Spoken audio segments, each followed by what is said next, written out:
I hear that we are live. Hello, everyone, and thank you very much for being a huge number, I understand, with us today to this event where we will talk about the relationship between creators and online platforms. This event is organized by GESAC, the Authors Society's organization, representing over 1 million rights holders and creators, mainly in Europe. And a short word about myself. I will be your moderator and your host today. My name is Isabelle Szczepanski. When I'm not moderating panels, I'm a journalist specializing in legal, political, and economic issues regarding everything digital. And in that capacity, I wrote many articles about the copyright directive. Before presenting our two very exciting panels, I'm very pleased to introduce a short welcome address by Jean-Nöel Tronc, who is the newly elected president of GESAC and also CEO of French collective management organization SACEM. Hello, Jean-Nöel. Everyone knows you have been a very ardent advocate of the copyright directive. And after you, we are all very pleased to have a keynote address by formidable creator, singer, songwriter who had many prizes, Angelique Kidjo, and as Jean-Nöel says, one of the only artists in the world who covers 3 continents, Africa, Europe, and America. So it's Jean-Nöel, it's over to you. Merci beaucoup, Isabelle. Can you hear me well? We hear you well. Thank you very much. Thank you very much. Ladies and gentlemen, dear members of the European Parliament and of the European Commission, dear colleagues and friends, dear Angelique. It's really an honor and a pleasure to have you all here. We will have around 2 hours of very good discussions. I'm very impassioned to hear what will be exchanged during our 2 roundtable. What I would like to say as an introductory comment before leaving the floor to Angelique is that this morning was a very important event for our community because we had the General Assembly of GESAC, and as you all know, GESAC is a community of societies, but societies who are the property of those who make our world better. Authors, composers, songwriters, painters, photographers, film directors, so many creators, more than 1 million of them, and also some small businesses, music publishers who are also members of our societies. This is what the GESAC community is. What we did this morning was to exchange on the challenges that we face today. And on that, in my introductory comment, I just wanted to highlight 2 things. First, the brutal realities that we all face today with the COVID-19 crisis.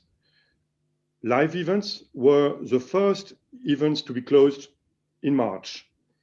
And we all know that for many of the creators, nothing will change in the coming years.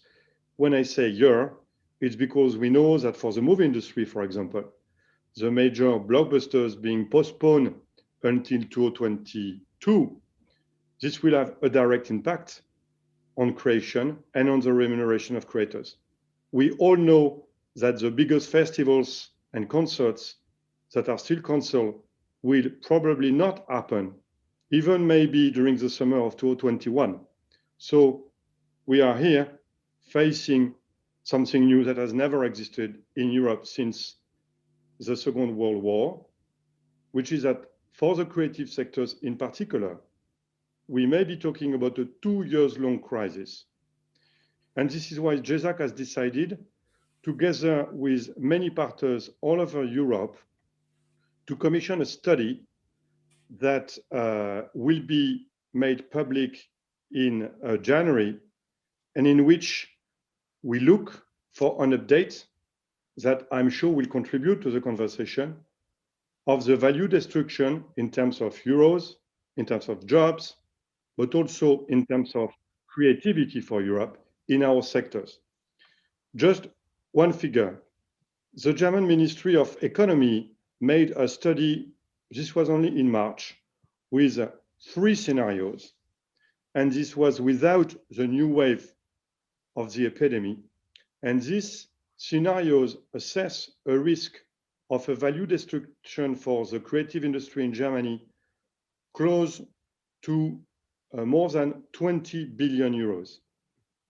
In France, France Creative, with a movement that covers all the creative sectors, and in particular, the collective management organization, commissioned such a study, which numbers were given public this summer. And here we talk about a minus 25% of the overall value of the creative industry in France for the year 2020, which is more than 30 billion euros of value destruction. And we are talking about the risk of a pure disappearance of hundreds of thousands of jobs in the creative industries. I just wanted to mention that as a number one topic. So rendezvous in January with the publication of the GESAC sponsored study, co-commissioned by many actors of the creative industry in Europe. Number two, this morning GESAC highlighted its priorities for the next 2 years, and we just would like, as an introduction to these 2 panels, to mention that. We know that European legislators started working on digital regulation with the Digital Service Act package, but also with the Digital Market Act, and very important, with the action plan on European democracy that you are framing. We need you more than ever. And I'm sure Angelique will elaborate on the role that we Europeans play at a worldwide level. The world clearly is listening to us and very often is impressed and influenced by European regulation. What I would just like to say before our 2 panels is the following. I know that you will act, and I know that the question to regulate those new players that still today are not in the same playing fields that traditional player is instrumental for the future of Europe. But here, let's be very straightforward and to the point. If we don't fight against buyout, if we don't regulate the consequences of technology evolution, be it artificial intelligence or new sources of innovation, and if we don't face this reality that those players are more and more becoming very influential producers, publishers, and also distributors of contents, then we miss the point. And here I clearly have in mind what Spotify announced less than 10 days ago, when a player with the importance of Spotify, which was born in Europe, as we know, clearly recognized that he is a media, since, as you all know, Spotify has announced that they propose to pay less artists in exchange to a better positioning of their works in the edited playlists of Spotify. What Spotify say to the world, what Spotify say to us, and what Spotify say to you, who will decide, is very clear. They are becoming a very powerful new media, which they are. They are making choices. And so the question of regulating or not regulating these new growingly dominant players, be they European, Americans, or Chinese, is the same question. It's a question for democracy, and it's a question to you. Thank you very much, and I pass the floor to our dear Angelique. Good afternoon, everybody. It's a pleasure and an honor for me to be here to speak to you. As Isabelle said at the beginning, it's true. I'm African, European, and American. And I hold those 3 passports from Benin, from France, and from the United States of America.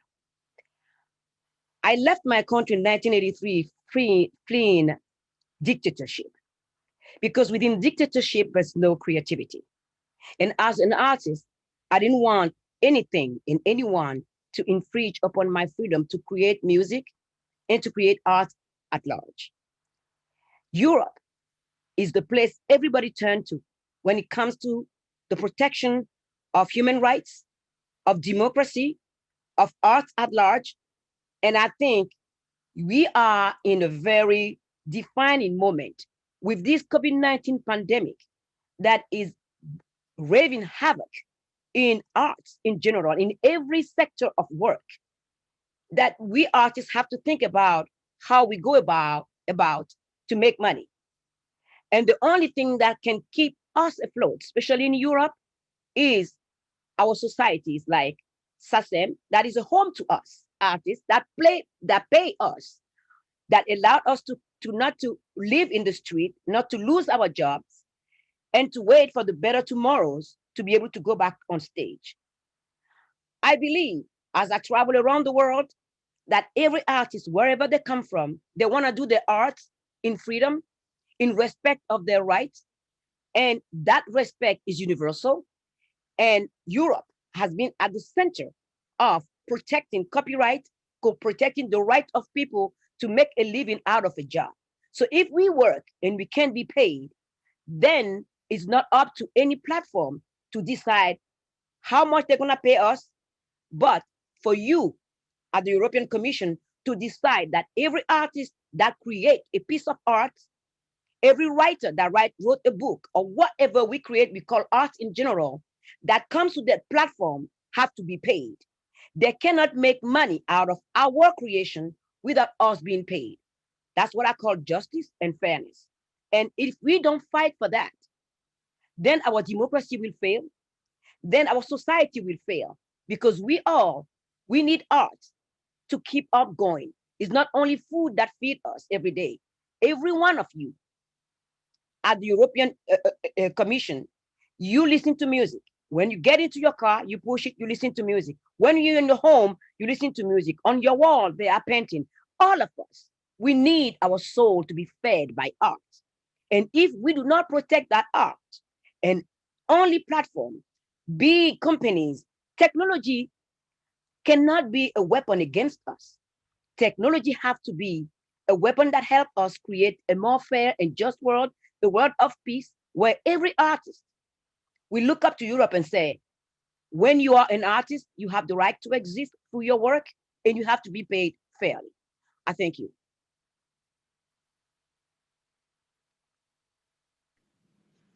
Thank you so much, dear Thank you very much. Introductory. And Isabelle, please, the floor is yours. Thank you very much, Angelique. We heard you so many times, us who have been following the copyright directive when you were vice president of GESAC. And apart from being a three-continental artist and creator, you, as you have just shown, are very vocal about the rights of creators around the world. You also are an ambassador for UNICEF, by the way, so you also are a humanitarian, and that's important to say. Thank you very much, Angelique. I know you are on a tight schedule and you have to leave us. We are all very sorry, but thank you very much for coming today and sharing your wisdom with us. It was necessary. Thank you so much for inviting me. Thank you, Angelique. Thanks. Now it will be on to our next roundtable. I think we still have some time, actually, Jean-Nöel, because the first roundtable is scheduled to begin at 2:30. So if you want to take the floor again to perhaps talk to us more about one issue that will come back in the second roundtable, which is a more prospective roundtable, which are buyout contracts, and explain to us perhaps what they are. I think we have a few minutes to do that, and that could be a wise thing. Merci. Thank you. Merci, Isabelle. Creating art is also about improvisation. And so, because we are a bit ahead of our schedule, like you just mentioned, we can maybe elaborate slightly on the many dimensions on which GESAC would like, together with all its partners of the creative forces in Europe, to contribute to the conversation. As Isabelle just mentioned, buyout is a very good illustration of this united world with a variety of models when it comes to remuneration of creators. As many of you know, both copyright at the beginning of the 18th century and authors' rights at the end of the 18th century were invented in Europe. But as we all know, there are differences between copyright and authors' rights. By the way, within the EU, and especially with this tragedy, which is a Brexit, the 27 remaining member states will almost entirely be authors' rights countries, not copyright countries. And as we know, if the goal is the same, to protect the value of intellectual property, the philosophy is not the same. One is more aimed at protecting production works, and the other one is mainly focused at protecting authors, the people who create. That reflects into buyout. To make a long story short, many of you know that in the US, a film director does not have the final cut on the movies that he has been directing. He only has the director's cuts. That makes a very significant difference when it comes to the right for creators to have full control of the work that he creates. There are reasons for that. I will not elaborate.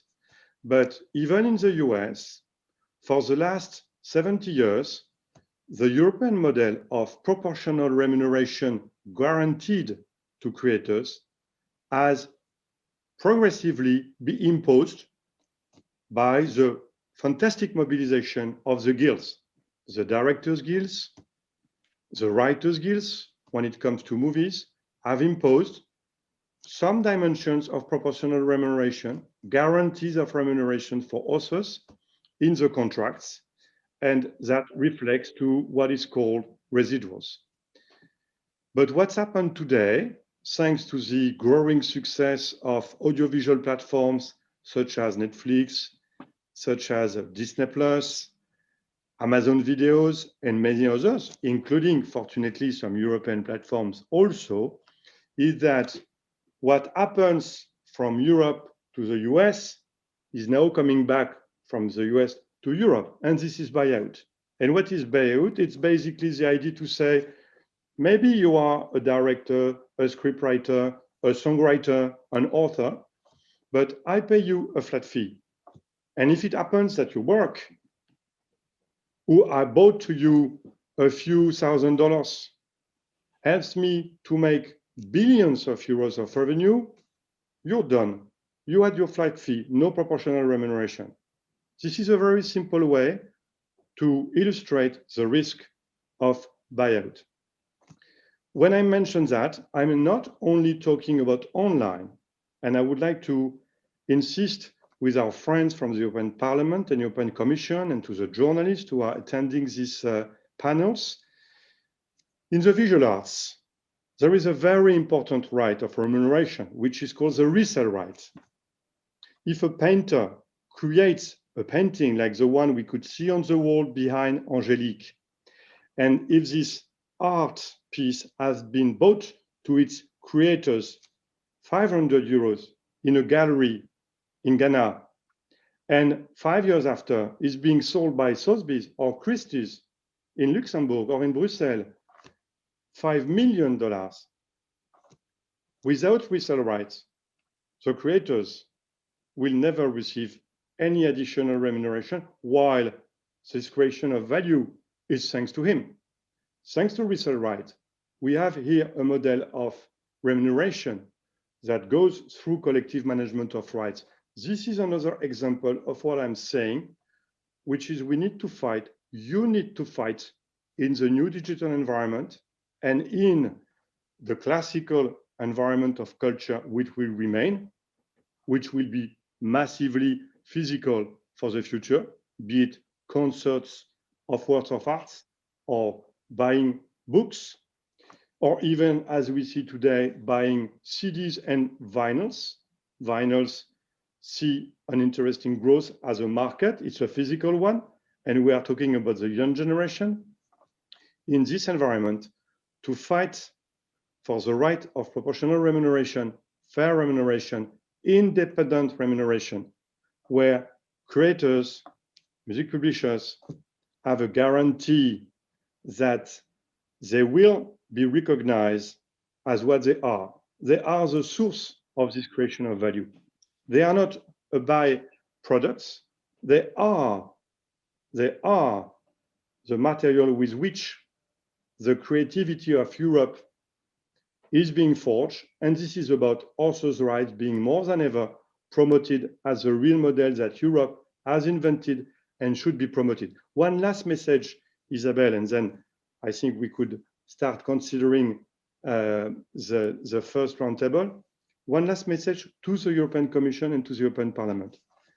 As I mentioned it, there is a paradox that we always use when we talk copyright, why, as Europeans, we should always use authors' rights, probably authors' rights and copyright, because some of the EU countries like Malta or Ireland will keep a mixed legal model. But the fact that within the European Commission, the unit in charge of authors' rights is only called the copyright unit. The fact that this directive we fought for, which is a model that Europe is sending to the world, is called the copyright directive, while it should be called the authors' rights and copyright directive, is one of these very, very teeny simple decisions that you should take to simply make things work the way they should work. When you talk about a car, you don't talk about a plane or about a bicycle. So when we fight for authors' rights, we fight for authors' rights and not for copyright only. So let's also take very simple decision like this one. It does not require a one-year-long debate.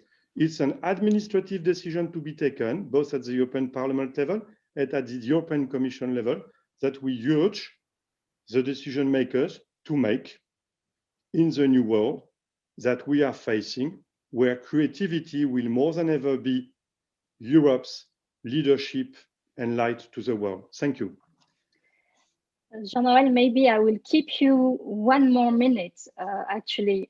But first, I need to say something that I didn't tell you when we started this conference, is that this event is recorded.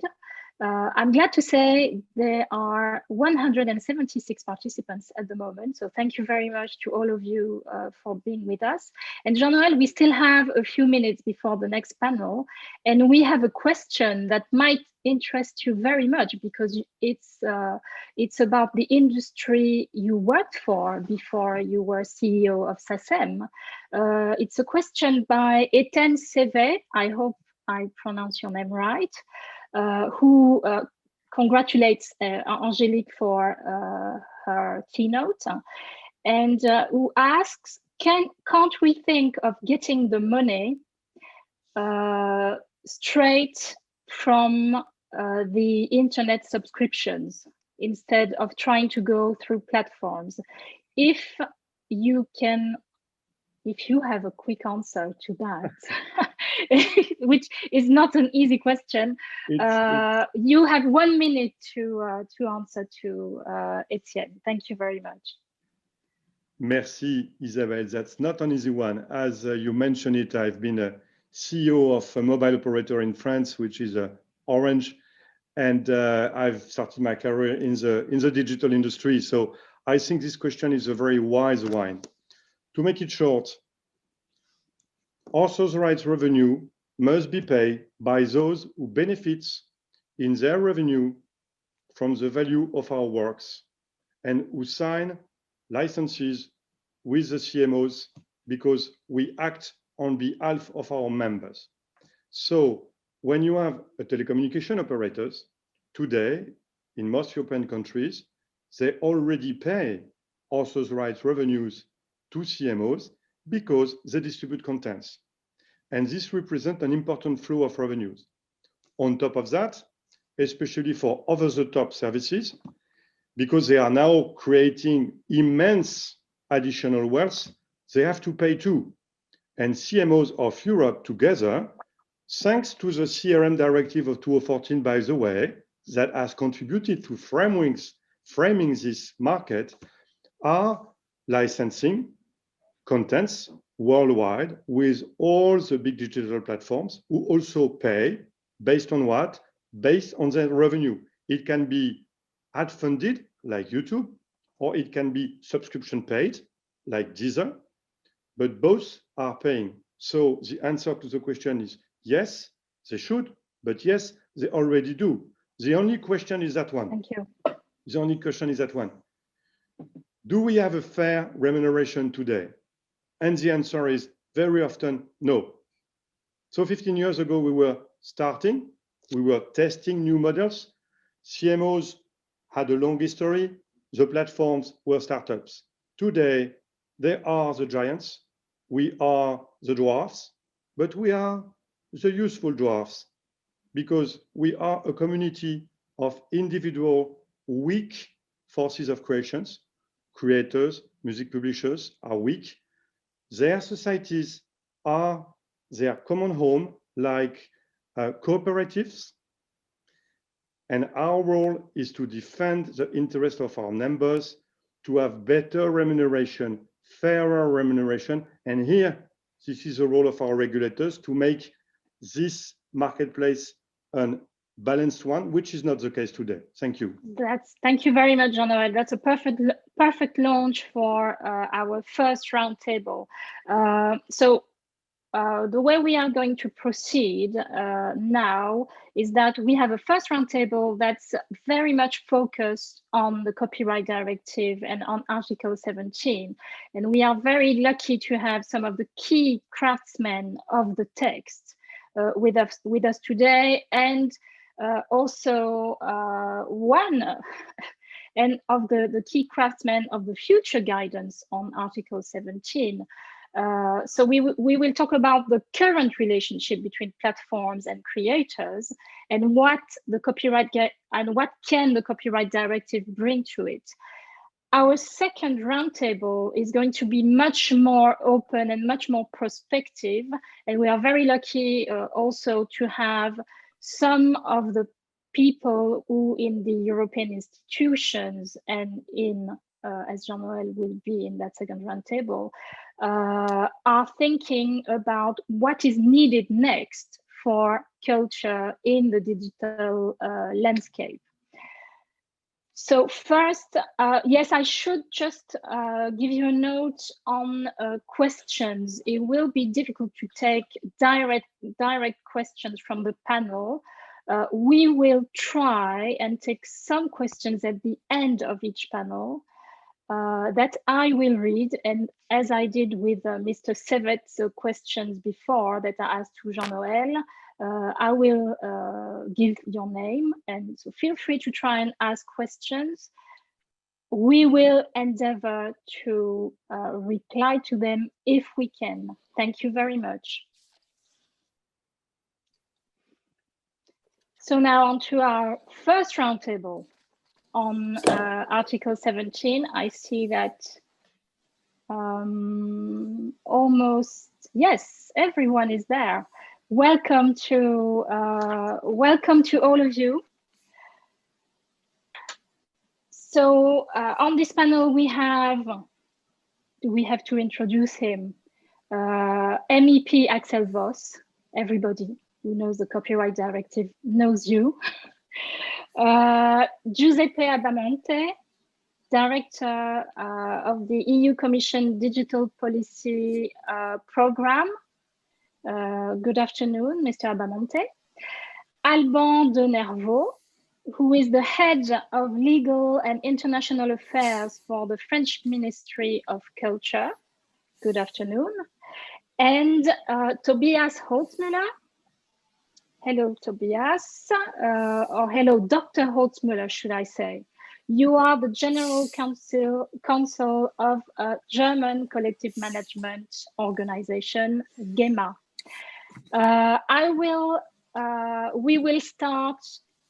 It will not be very much a back and forth roundtable. I will try to let you speak one after the other, because you have many things to say on the subject and many interesting things to say, I'm sure.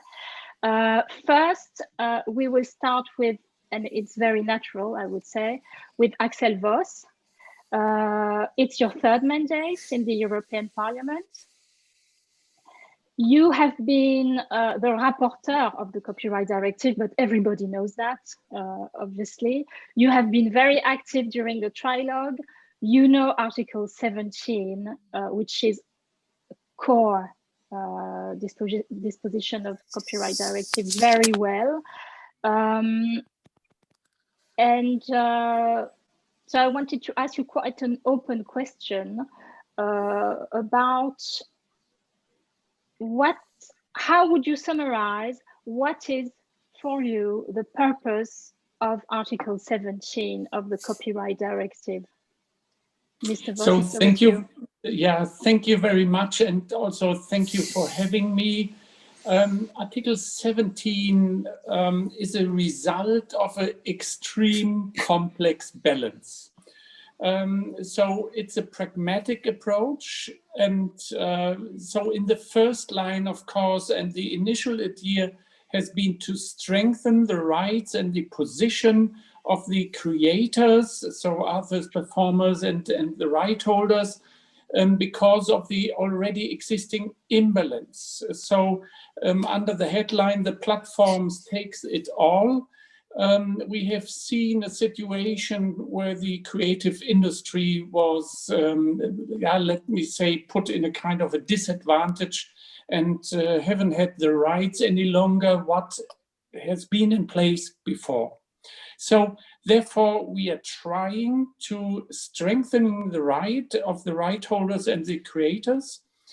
Secondly, of course, then we are balancing the legitimate interest of the platform with the rights of the creators and platforms and performers. And this, and I'm totally convinced, can be done very strong also with a certain liability of platforms. So this is different. Because we created at the beginning of all these platforms and social media and so on, kind of a safe harbor for the platforms. And this is why we had to correct these, because of a kind, let's say, without insulting someone, but a kind of misusing. And this is why I say the platform takes it all. So this is the balance with the platforms, and we make sure that they can rely any longer on this so-called safe harbor, and ensuring that they have also the duty to license or to appropriate the remuneration. And a third step then has been the balancing of the legitimate interest of users. So this hasn't been done, I think, 20 years ago, and that's why we have now to take on board also the interest of the users. And then I would say we did a lot also for users. So we said you don't have a liability if you are uploading to some platforms like these.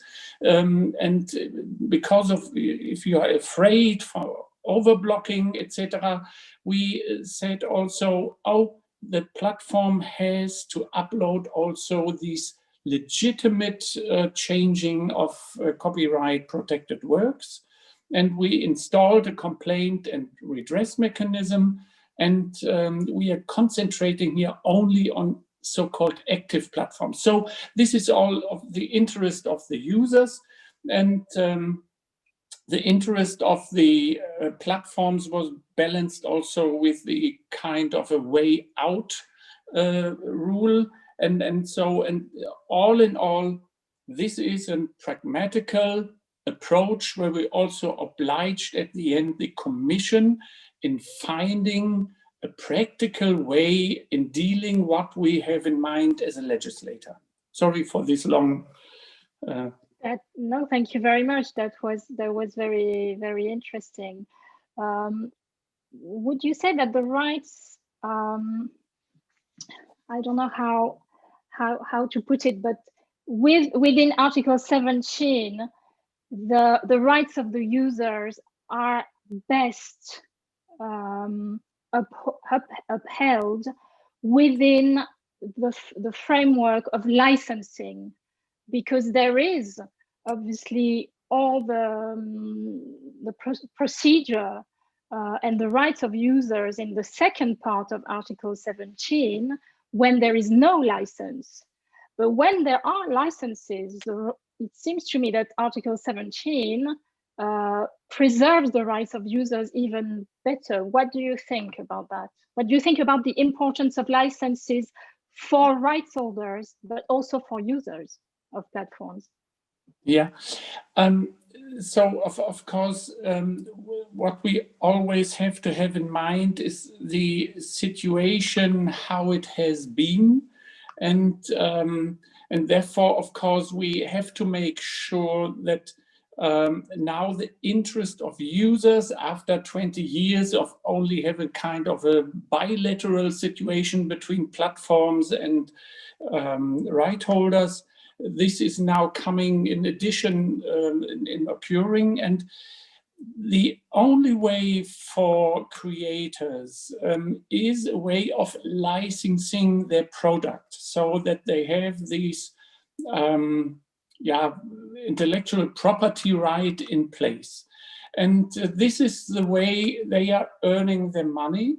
And therefore also I would say licensing is the correct approach to the whole creative sector. And that's why we thought in creating these Article 17 that licensing should be the first obligation for everyone. But then, of course, because we have to have in mind that we are facing now platforms with millions of users. They are all uploading something. And so this is so massively that you can't really go to the individual any longer and trying, even they can also to upload something anonymous and with a synonym and etc. And this is why in practical terms, it was not possible any longer to say, oh, you are probably as an individual or as a user infringing the right of the right holders. That's why you should be liable for this. This is not possible any longer, and therefore, and because the platforms are earning all the money out of these offers, and that's why we thought it's now time also to involve the platforms. If I may say or add something what might sometimes is getting lost in this discussion. Yes, we now facing a situation where the fundamental relation between copyright and the platforms, especially the massive uploading platforms, massive content uploading platforms, have a kind of a fundamental problem. So that we acknowledging that no one, nor the right holders, nor the platforms, nor the users can 100% rely on everything now what the legislator would like to have. So the creators probably can't rely any longer to 100% that what is uploaded might be detected in a way. The platform cannot rely any longer that they do not have a kind of a liability any longer. And the users can't rely on 100% that everything they are creating something out of copyright protected works has to be uploaded. So, or might be not detected or something like this. So everyone has to give a little bit, and that's for why we are asking for a pragmatical approach. But so we are trying to come more to the fundamental idea of copyright in saying we have to strengthen the rights and the rights of the right holders and the creators. So this has been the initial intent of coming forward, but having always in mind the basic relationship is not, or you can't see that there's everyone has a 100% approach. This is not possible any longer. And therefore we are balancing these and try to balance these for all involved parties in a, I would say, wonderful way. Yes, it is exactly that. Article 17 is a long article which entails a very delicate balance of interests. And that's why my last question to you is how, as an MEP, a member of the Legal Affairs Committee, which is in charge of supervising the implementation of European legislation, what are your means of controlling, of supervising that Article 17 in this instance is applied in the way that was expected when it was adopted, as the balance is so delicate to keep? And we will see with Mr. Abbamonte and with Mr. de Nervaux afterwards that some stakeholders and member states are worried that it's difficult to keep the balance in this second, or in this second half term, if you want, of the game.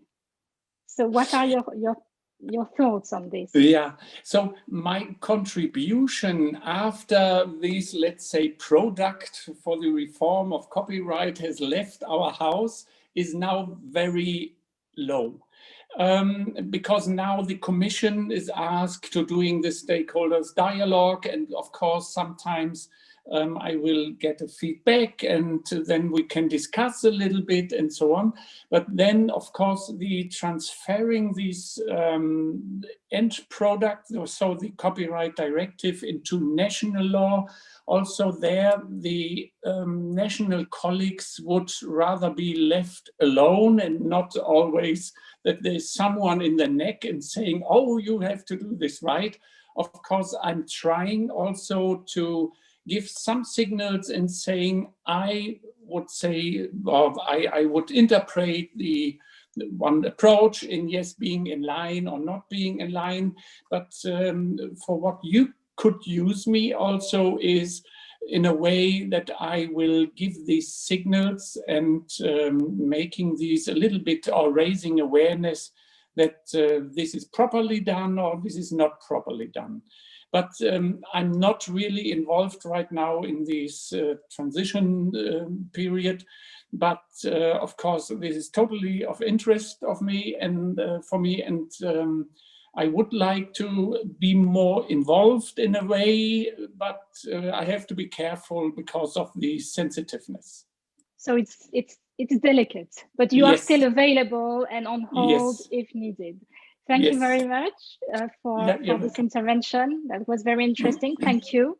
My next questions will go to Giuseppe Abbamonte, the director, as I said, of the European Commission's Digital Policy Program. Hello, Mr. Abbamonte. You have been obviously very much involved in the preparations and negotiation relating to the copyright directive, but for you, it's not over at all at the moment. because you are preparing, and that's what I think everyone would like to hear you on today. You are preparing the future guidance on Article 17. As I said before, some stakeholders in the creative industries and some member states, we will see that with Mr. de Nervaux afterwards,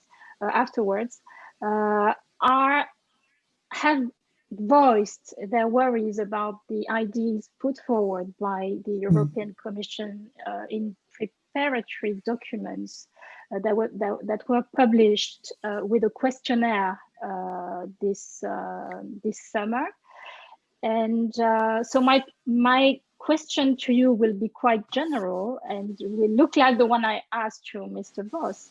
How will you manage to keep this delicate balance of rights and obligations in the guidances? And I have a more practical question that's linked to the guidance as well, is what is the schedule for publication? If you have any information on it, I'm sure that everybody will be very interested.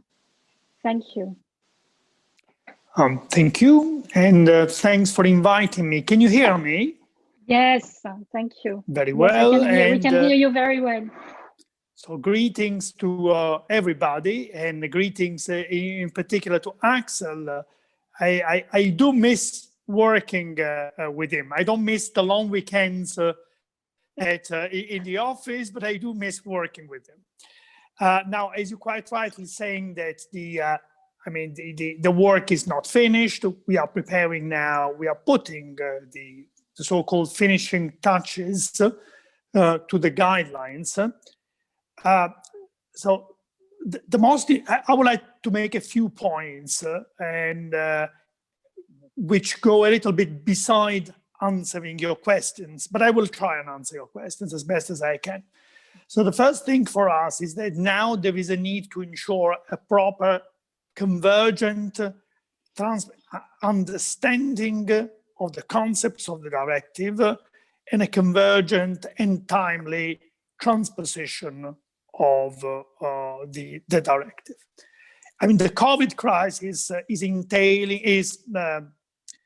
bringing about all sorts of delays. So to give you an example, the Audiovisual Media Services Directive should have been enacted into national law by all member states on the 19th of September.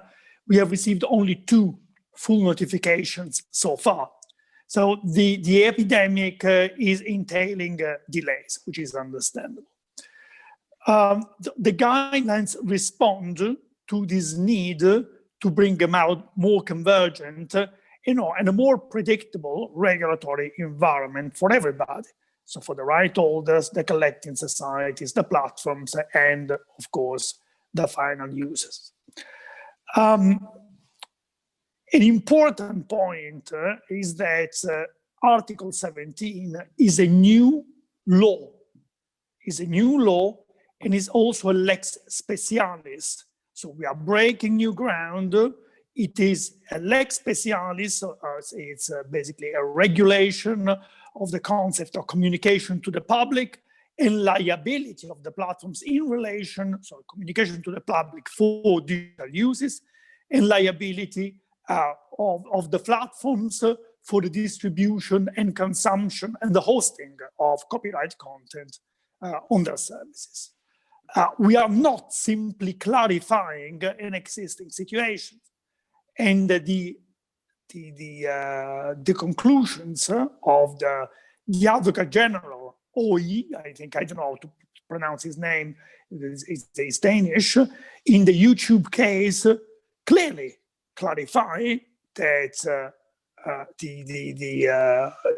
currently the platforms are not liable, and of course things will change with the new directive. So with the new directive, we are breaking new ground and we are regulating the thing for the first time. Now, it is true that the Article 17 is a complex provision, which is a result of a very careful balancing act, as Alex said. But it is also true that and it is something that, we can't disregard. So the Article 1710 requires the Commission to organize this stakeholder dialogue, to discuss best practices for the cooperation, but also, and it is fundamental, so this is the most important thing, is to balance out the various fundamental rights and stake and the use of exceptions and limitations. So, and it is something that we can't disregard. Now, a few points. So we will have to, which will need to be clarified in the guidance, and which have emerged very clearly in the various stakeholder dialogues. So the first one is the concept of authorization. So how platforms are going about being authorized by the right holders and the collective societies. The second thing is this notion of freedom to contract, which in our view is sacrosanct. So basically right holders can't be forced, can't be obliged to contract a platform with the platforms against their will. So it will be possible to obtain licenses in various ways, of course, under the existing provisions of under the regulatory framework on copyright in general, and then on the new rules on licensing in the new directive. But again, this will not can't undermine the freedom to contract of the parties. So that is something which is important. It will be very, very important to clarify what are the legitimate uses. So what happens when user-generated content is placed online and is identified? So does the content need to be taken down always? Is there a content which is unlikely to infringe copyright because it is likely to be covered by an exception? So these are matters that will have to be covered by the guidance. So the so-called discussion, or in dubio pro-user or in dubio pro-right holder. And finally, so these are all issues that we will have to address, these and some other issues. On the timing, we hope to be able to issue the guidelines by January, February 2021 at the latest. And finally, we are fully aware of the problems which are experienced by the CCIs in general, so completely aware. Commissioner Breton is extremely sensitive to this particular issue. He has engaged with various stakeholders, so various stakeholder representatives, and we are preparing now the media action plan that will be adopted early December, which will respond also, so which will contain a number of measures to help industry getting back on its feet again and recover from the crisis. Thank you very much. Thank you very much. Yes, we have seen Commissioner Breton, especially at the Rencontre de Dijon in France. He has been talking there. I have one more question for you. You received replies to the questionnaire that was sent this summer by your services, and I was wondering what kind of replies you got. Does it go all over the place, or is it very specific? That would be of interest to have an idea, because I'm sure you have. I think the stakeholders have to reply all over the place. Yes, it is the characteristic feature of copyright. The positions are too polarized, impossible to reconcile. And there is something which is also demonstrated by the type of provision that we have now on the table. So a number of people say that the Article 17 is just about the protection of the right holders. It is not true. Again, you know, as Axel said before, it is the result of a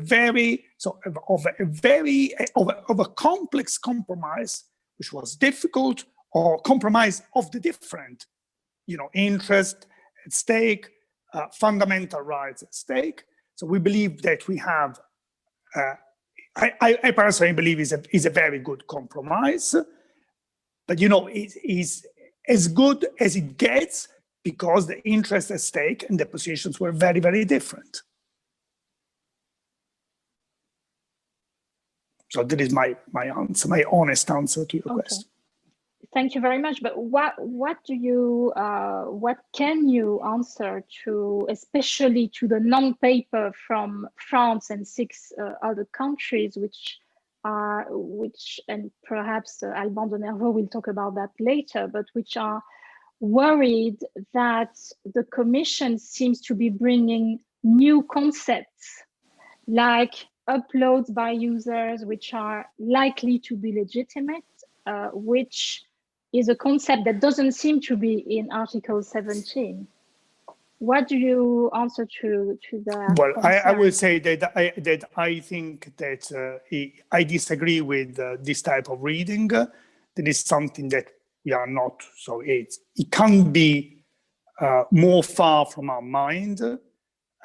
We have to, again, we have to respect the rationale, so the letter, so what we are required to do, so to find a balance between the various fundamental rights at stake. I personally believe that an approach whereby all content which is identified is taken down, and then basically the matter is settled before an out-of-court dispute resolution mechanism will not be a balanced approach, will be completely one-sided. So I disagree completely. I think it's unfair with the accusation that the Commission is trying to rewrite the directive. Not at all. We are doing our job. And again, we will have to, one of the most difficult issues in Article 17 is this issue, as I said before, of how to preserve the legitimate uses. Can we take down everything? I don't think everything needs to be taken down. So I think there are certain uses which are more likely to be not to infringe copyright, such as, for example, the usage of very, very short snippets or abstract of a song. I think that we have also the jurisprudence of the court by our side, of the Court of Justice by our side, and we will do our best in yes, we will do our best to bring about more convergent and more how can I say, more predictability also, and more legal certainty. And my last question to you would be, how will the Commission make sure that Article 17.2, which is the obligation to negotiate, I don't know how we can put it, but that platforms will really have to sit down with rights holders to try and find a way to sign licenses, even though, as you said, we still have the contractual freedom principle. So how will the guidances act on the obligation to negotiate licenses? But of course, the guidance should explain. Again, take everything I'm saying with a big pinch of salt, because the guidelines is not there yet. But the guidelines will have to explain which type of best efforts can be expected from the platform.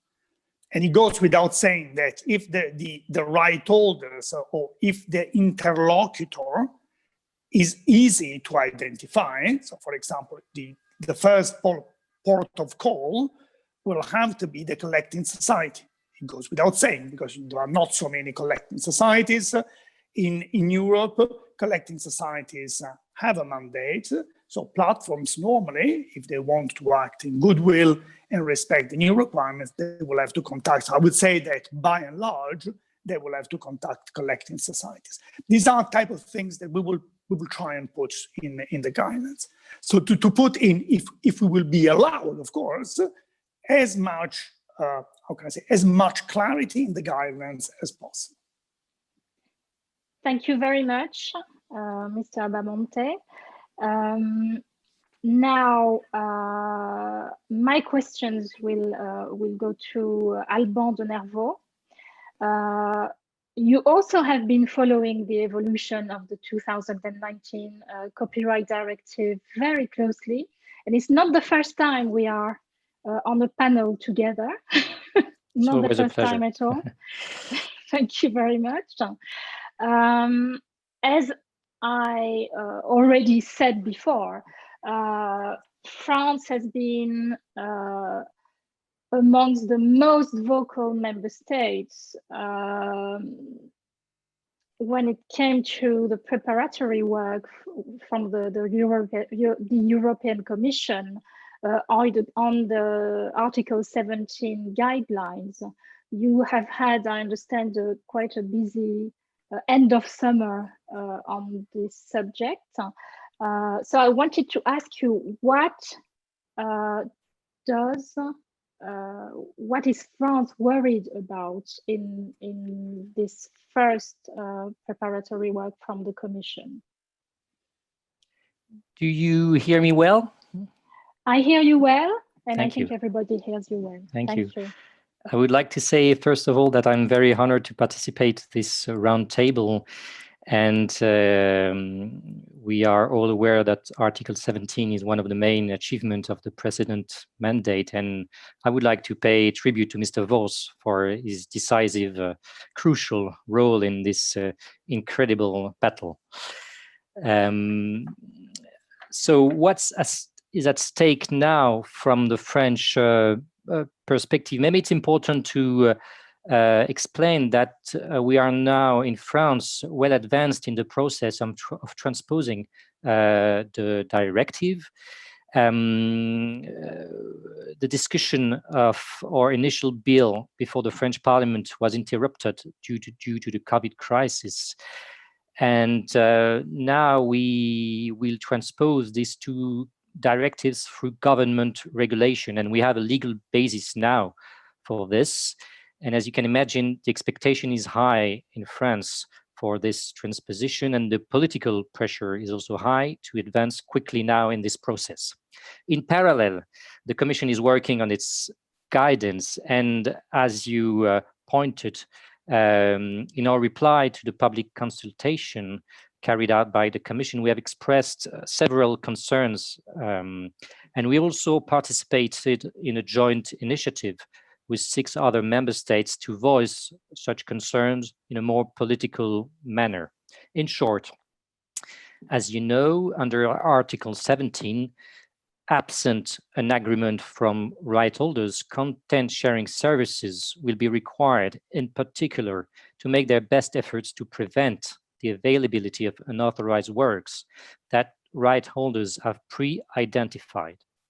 We consider that it is essential that these preventive measures, which are subject to a proportionality test, and as we know, are not required from startup, are not distorted in a manner that changes and jeopardizes the delicate balance that has been at the core of the discussion this afternoon. This delicate balance between the interests of right holders, users, and online content sharing services. It is important to recall, and it was perfectly underscored by Mr. Voss, that Article 17's primary aim is to reestablish the control held by right holders, based first of all on his or her prior authorization. And in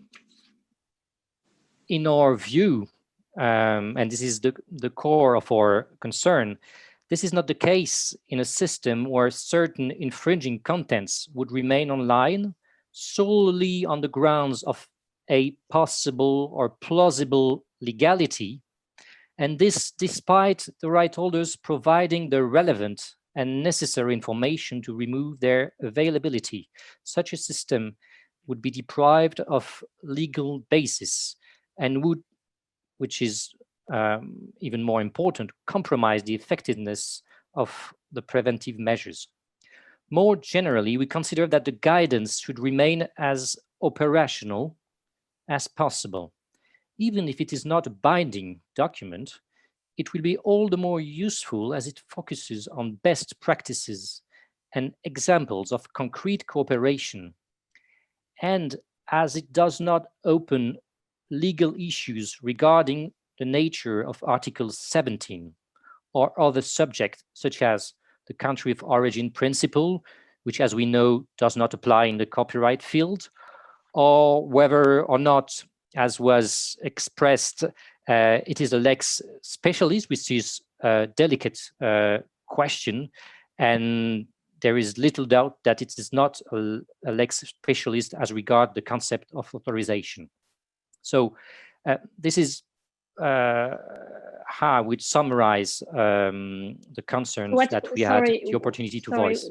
So what you mean is that the concept of authorization in the copyright directive comes from the concept of communication to the public from the 2001 copyright directive. Is this? Yes, it's our line, it's our view, and it stems. What would the consequences? Because that's a question I didn't ask to Mr. Abbamonte. Maybe I should have had. What would be the consequences of Article 17 being indeed considered as a lex specialis? Well, it's, I think, one of the legal this legal interpretation would weaken in very different ways the effectiveness of Article 17. I think it's a bit complicated to go into this very academic debate. It is, but I can tell you it's now. of great interest to the participants to this panel, because we have already one question from the audience on this. Mr. Bernd Justin Uter, who says a lex specialist nature of Article 17 might have far-reaching consequences for exceptions and other systemic elements of copyright as harmonized in the EU. So I understand it's a technical issue, but it seems to be a very fundamental issue. Exactly. It can bring about very dangerous consequences, especially as to this delicate balance that is at the core of Article 17. And it could lead to what is the core of our concern, to weaken the effectiveness of Article 17, which primary goal, as I explained, is to, in fine, re-establish the control of right holders. And if you weaken the concept of authorization, for instance, you can go in this direction. But maybe some other legal and experts on this very important question could add some interesting remarks. Isabelle, yes, sorry. Sorry, apologies, because you called me in again, but I didn't want, Alban, my apologies, I didn't want to interrupt you. I thought you had finished. I think it's an interesting debate, but we we can. And we still have to hear Tobias Holzmüller, who has many interesting can I say one things thing to say, but of course, then, of course. And I would like also to add just one last thing. Thank you. So one thing, and then I will shut up forever. But I would like to. But I would like to dodge I don't want the discussion to get too technical, but a couple of very important points which have to be borne in mind. The first one is that the matter of so Article 17 now is pending before the Court of Justice, because the directive has been challenged by the Polish government, and in particular Article 17.4, because the Poles, the Polish government believe that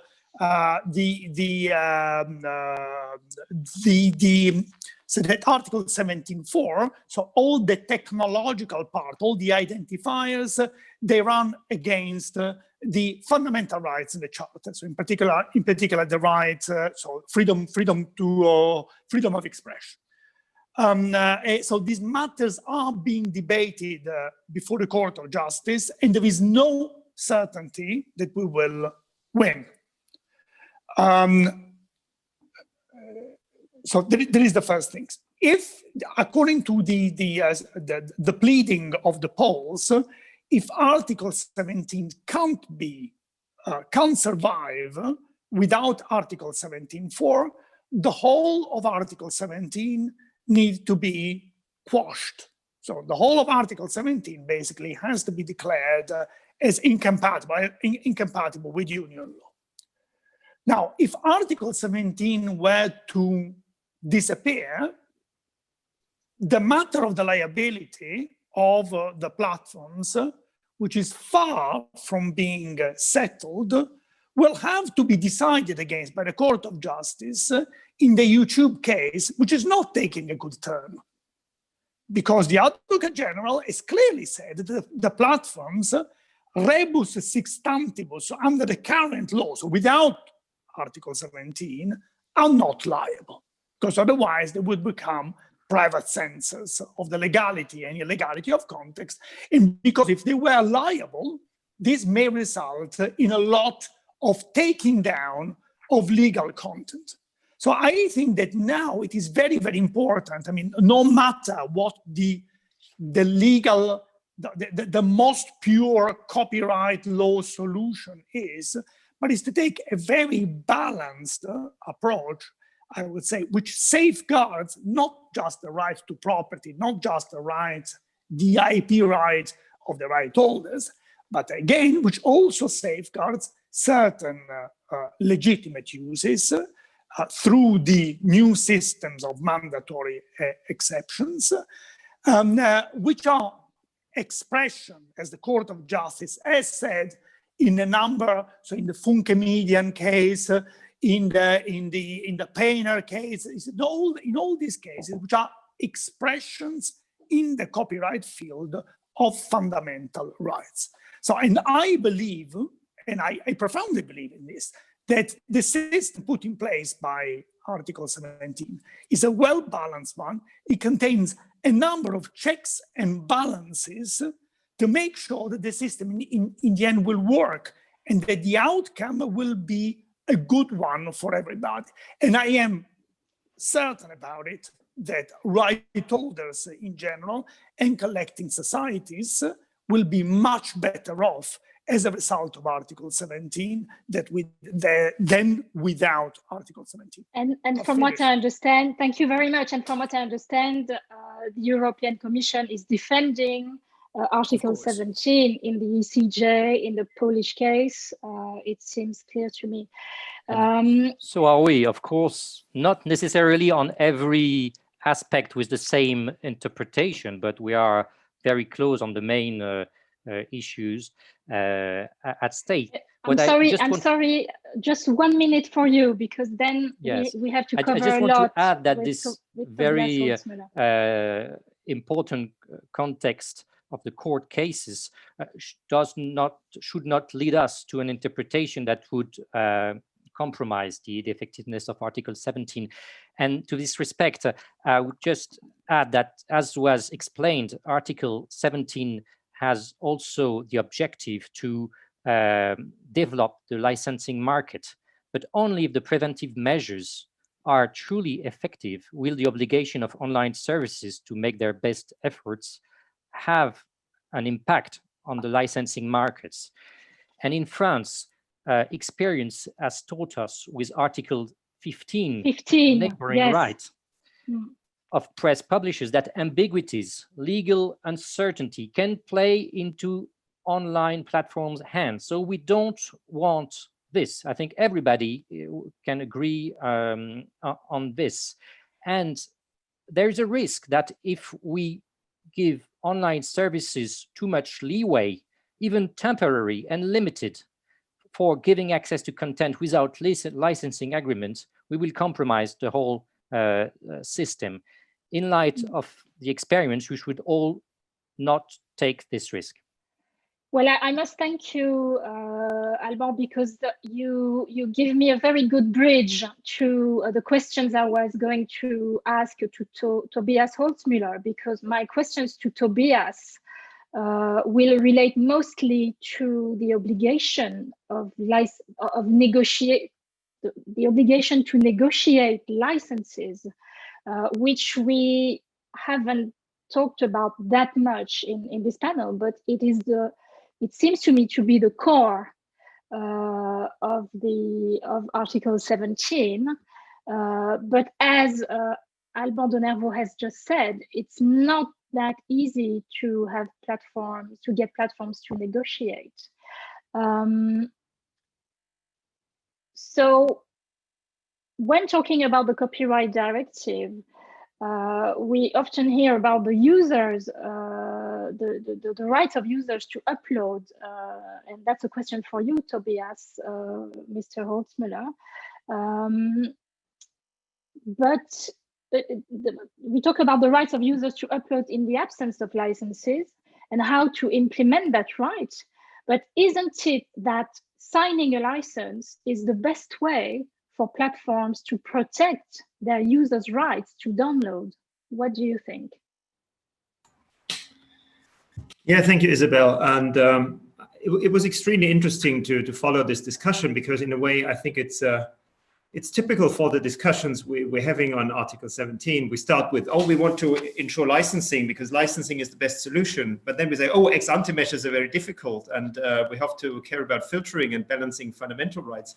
And then 90% of the time gets consumed with the discussion of a pathological case, and that is no license in place. So let's try to go back to the case where the market works as it should work, and that is licensing. And I can tell you that I personally spent 6 years of my life trying to negotiate a license with a platform that always could say, I don't need a license. So if things get too complicated, I would just walk away.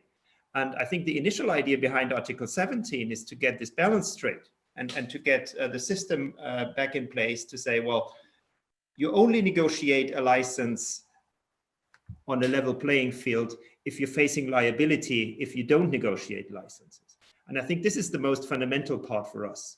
And I fully understand that there is a great deal of balancing involved, and I fully see where the discussion in front of the Court of Justice is going. We had a very heated debate in Germany publicly and so on. But it was all focused on filtering. It was all focused on the situation where no license is in place. So my big concern when I watch this entire process, also now, is that this complete fixation on how do we prevent upload filters basically takes the initial aim of the directive to ensure licensing and to create incentives for licenses hostage. And in the end, we end up in a situation where there's so much collateral damage on the licensing part just because we want to avoid upload filters that we don't reach the initial goal. And our position as at GESAC is obviously to safeguard that this process does not lead into the wrong direction. And I mean, we are not and our members aren't in the business of taking content down from platforms. I mean, our members create content because they want to be on these platforms, but they want proper remuneration for it. And this is what we're fighting for. And I see a lot of... You want proper remuneration, but also you want data transparency from platforms, from what I understand. It's also an issue. Yeah, and that's a good example because, you know, licensing is about money, but it's also about being able to know what's been used on this platform and then forward this money to the people it belongs to. So let's say if Facebook or TikTok give you 10 million euros and say, well, that's all you get. I mean, what do you do with it? I mean, you're not supposed to keep the money, are you? So you're supposed to pass it on to the people that have created the content on the platform. So that's why we need information. That's why we need information on the content that's being used. Now, what you need in order to get this information, you need content recognition technology. That is the same technology that some platforms use for filtering that they use for content identification. Now, everyone seems to be obsessed with this technology because it's evil and it should go away and it should be restricted that the platforms use this type of technology. And 99% of this discussion is just focusing on filtering. So we have to make sure that we stress that the same technology is being used for the identification of content, to get proper usage information, what we all need in order to distribute the money that we're receiving. And this is a very good example of where the discussion is completely be taken hostage by this obsession with preventing filters. And we fear that there might be a lot of collateral damage. And how could a proper implementation of Article 17 improve on what is going on now? Because you already have, as you said, negotiated licenses with platforms. You're not, especially in the music industry, you're not starting from nowhere. But what can be improved as far as rates and remuneration is concerned, but also as far as transparency? What is not working now? Well, I guess it's fair to say that the music industry collectively and the label side has been at the forefront of making the licensing market work. And this is why the large platforms all have licenses in place. I think one of the problems, I touched upon this earlier, is that have these licenses been concluded on a level playing field? In many cases, I doubt it, because as I said, it's very difficult to negotiate with a platform that could simply turn away and walk off and say, well, I can take content down, but I'm certainly not going to pay for it. I mean, a Spotify could never do this, right? It was a special situation. So this is where I really expect Article 17 to help. And I have no doubt, I think Giuseppe Abbamonte said this earlier, that Article 17 will make our situation better in this respect. At the same time, I think we have to be sure that the instruments we're creating in order to safeguard free speech, to prevent upload filters in some sectors, does not create disincentives for licensing. For example, if we talk about content likely not to be infringing or likely to be illegitimate, I mean, this shall not create a presumption in favor of the platform that they should not pay royalties for this type of content. Because otherwise, it would just reduce the volume of our licenses tremendously. And this goes exactly, I mean, if you read recital 69 of the directive, I think that it expressly says we should not create a presumption in favor of the uploader that they have cleared all rights. So if countries come up with a pre-flagging mechanism and allowing users to flag content as legitimate, we have to distinguish if this happens just for the purpose of taking content down or leaving it up on the platform, or could it also negatively affect licensing? So there are plenty of things where we really have to make sure that these entire exercises do not harm our initial goal, and that is to have content up on the platform, to get licenses in place. And the license is the solution that helps everyone, right? I mean, the uploader is happy because there's no liability, there's no risk of copyright infringement. The platform, okay, they pay for it. Okay, there might be a slight disadvantage, but at the same time, they have a legal certainty. They have a secure area to further develop their business. And at the same time, the rights holder gets finally compensated for uses that have been uncompensated for on the largest platforms that the world has ever seen. And I suppose that legal certainty was the purpose of especially the European Parliament on this question. That is, perhaps Mr. Voss if you want to give us your concluding remarks on this, and especially about legal certainty, because that's what was looked for, I think, when you were discussing the copyright directive in Parliament. Thank you very much. And this is the conclusion for this panel, which I leave to you. So I strongly believe that it was necessary to improve the rights of the creative industry and also the right holders and creators and so on. So this was in a kind of a misbalance. And what we have done is to balance everything, and therefore I think I do not know how we could have done this better without infringing the rights of the creators especially. And this is the right to protect. And of course, we have interest of the users, interest of the platforms. And so I still think the stakeholder dialogue and also the transition into the national law should follow also this principle of strengthening the rights of the right holders, because this is also a fundamental right. And therefore, I still think if we are taking these from this point in saying it has been an imbalanced situation, and if we don't want to give up copyright, then we have to install this very strong and direct and strictly. And also leaving some space for maneuvers for platforms and also some for the users.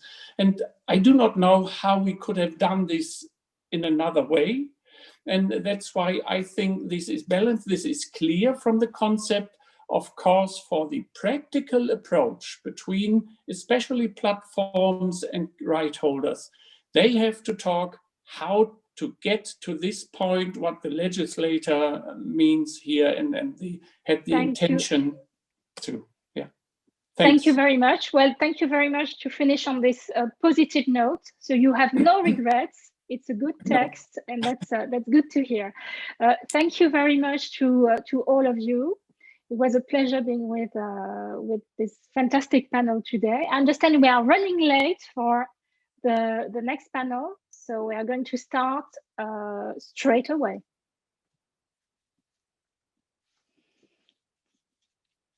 I'm just waiting for the new panelists to come on stage.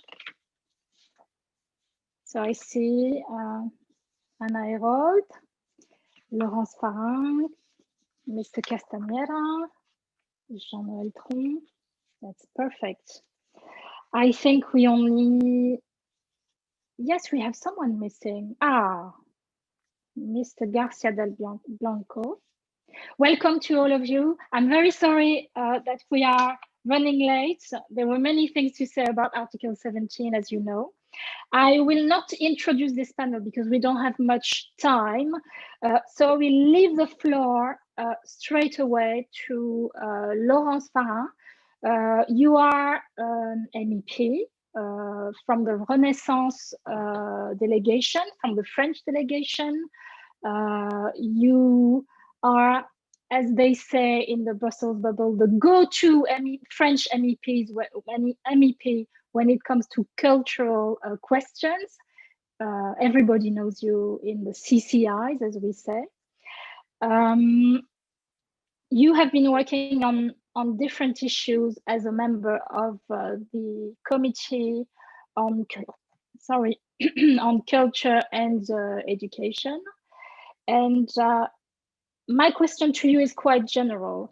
What do you think should the priorities of European institutions be in the next few months or next few years as regards culture and creators in this difficult time, because that's the time we are in, of sanitary crisis, because you have worked very much on cultural recovery in this sanitary crisis.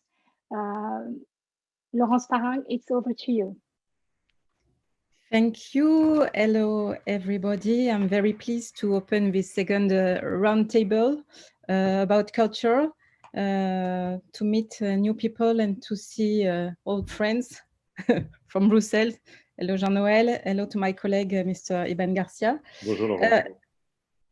As you say, it's a difficult time, but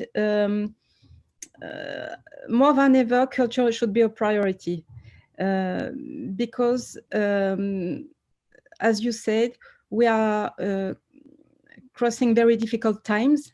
And I wanted to say that very recently, we have made a big leap in the European construction with this recovery plan.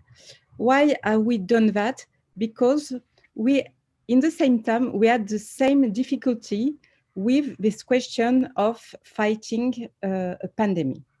Now, we must be able to be united because we know what we do together.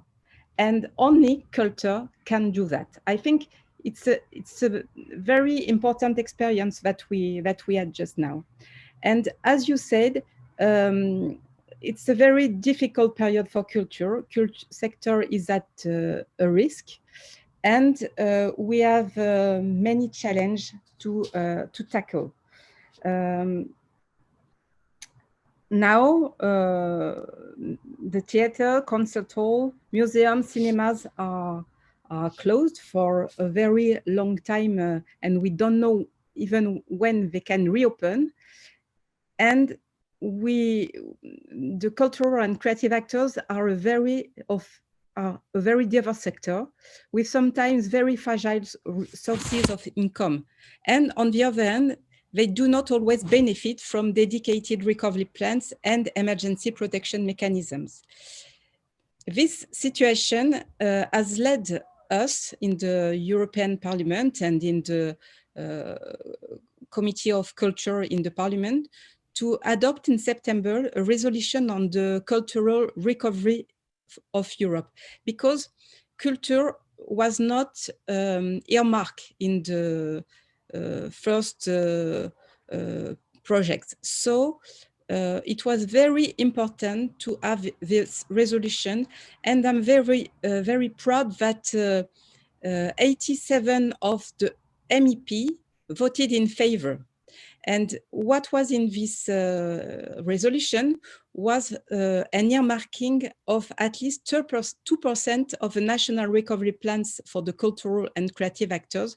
This is a very important point, but we have to fight again to achieve this. But we have voted it in the resolution and in our recommendation to the Council and the Commission.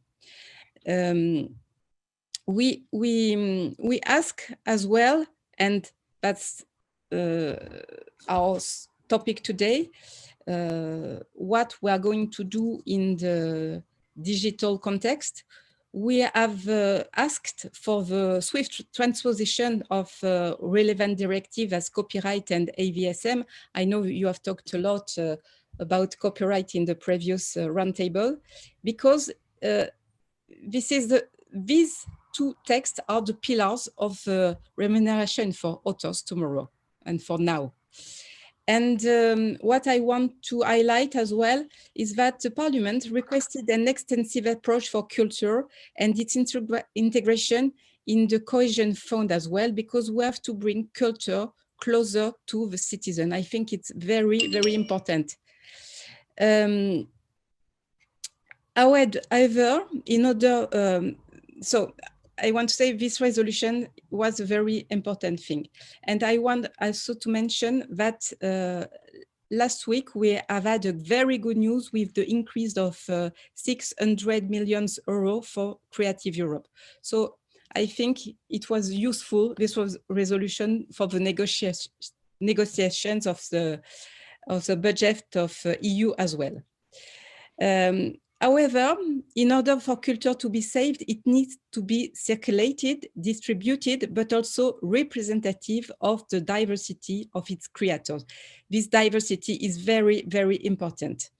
And that's why I believe today our main topic as regards to the relation of authors and platforms should be an exigence of distribution and diversity.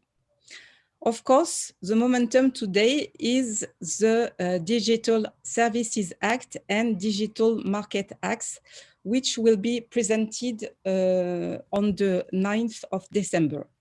It's on everybody's lips today, but it's the big new act for culture that we have to monitor, because it will be probably full of opportunities, but also there are many risks and we need to stay aware. For example, we monitor the fact that we do not have to talk again about copyright directive and AVMS, and we know there's always a risk to reopen the debate. So we take care. What you are saying is that the DSA is without prejudice of the copyright directive and yes. audiovisual media services directive, and that's something you will fight for during your mandate. Because there are, you know, this question about illegal content and all these questions of notice and take care and notice and stay down. It's very technical. We do not add the text today, but we had reflection and resolution in 3 committees of European Parliament. And you know, the debate on copyright and AVSM come back very quickly because we always have the same part in the European Parliament. So I will take care of this. I know my colleague, which is present, is in the same line. I think he will tell it, but we have to be very attentive to this point. In the second hand, there is a question of the access to the digital ecosystem with the digital market service. It's how we will regulate the big platforms and ensure that tomorrow, new actors, we do not have today a European streaming platform. We have, of course, we have Arte, but we do not have a pure player that could compete with Netflix. And so the question is in all fields of activities, how we can regulate this situation, this position, so that new actors could come and have access to public, and that's a question of diversity as well. We have, of course, and I forgot the question of the algorithm in the recommendations, and that's very important to ensure the diversity. So that will be a point that I am going to be very attentive of. And to finish this short introduction, I would like to say that I'm not here to demonize Netflix, Amazon Prime, and other US VOD platform. I think we have to find a right balance and a fair remuneration. And the transposition of AVMS is an opportunity. And I regret that the opportunity for state members to finance will not be an obligation, because it will be a very good thing to create, to fund and structure a real audiovisual European sector, and to finance production as well. So I think we have many things to build in the future. So we have to be aware, we have to take care of this new text. I think it will be very complicated. It will be very important because it's the text for a long time, and the previous e-marketing directive is 10 years old. So we have to imagine the future, and we have to imagine the future of culture in this digital context. That's what I wanted to say to begin the. Thank you. Thank you very much, Laurence Farreng. That was very instructive. Thank you for being in this very prospective panel, which is not necessarily an easy, but a very important exercise, because everybody wants to understand what all EU institutions, because we're very lucky, we have the Parliament, the Commission, and the Council here today, and that doesn't happen that often on panels, I must say. Next, my questions will go to Ivan Garcia. Thank you very much for being on our panel today. You are the Vice Chair of the Legal Affairs Committee, and you also belong, like Laurence Farreng, I understand, to the Cultural Creators Friendship Group. So cultural industries and the question of culture is something that you know very well and that you cover in your everyday work. I understand that you are especially concerned about fair remunerations for creators issues. It's something that interests you a lot. In that regard, I wanted to ask you, what is your take on buyout contracts and how they could be regulated, perhaps in European law? I know it's not an easy subject, but your take on this would be very interesting for everyone. It is indeed. Thank you very much for the invitation. Good evening to all my colleagues and to all of the viewers. This is a very difficult matter, as you mentioned at the beginning. I know, in fact, that buyout contracts is a crucial issue for all creators, in particular for music sector. Lately, as US-based video on demand platforms imposed composers and songwriters buyout contracts in their own productions, and the same happens with some of the broadcasters, and it's very worrying, a very worrying practice. I'm also very aware of as you said, of this concern, and therefore I already tabled a question to the European Commission on that specific point. And I have to say that I'm so curious about waiting this response. Just in the way to find out. When do you expect a response by the Commission? I don't know. It must be a question. In fact, it must be in a question of weeks, because I've tabled about 1 month ago or something like this. Can you remind us what is the nature of the question? No, the question is directly to ask the Commission what is going to be the tool to use in order to avoid this kind of practices that are strictly not forbidden but banned by the copyright directive, at least from a written perspective, from a desire, no? What would be the best way in this regard to avoid this kind of practices throughout all the members, no, of the member states of European Union in the implementation of the copyright directive? It was my concrete question to the Commission. I think that we have to recall that the necessity of ensuring the proper remuneration of right holders for online distribution of audiovisual content. We have to take into account that it is the only way to grant that throughout an entire life of practice of creativeness, it's the only way we have, or the artists has, in order to grant revenues throughout the entire life of their lives. We have to take into account that creative that the artistic perform is based in an irregular terms of revenues. In this way, the only way to grant a continuous, keeping revenue is this kind of intellectual property rights granted by avoiding these practices like buyout contracts. We can perhaps is a good opportunity to remind that there is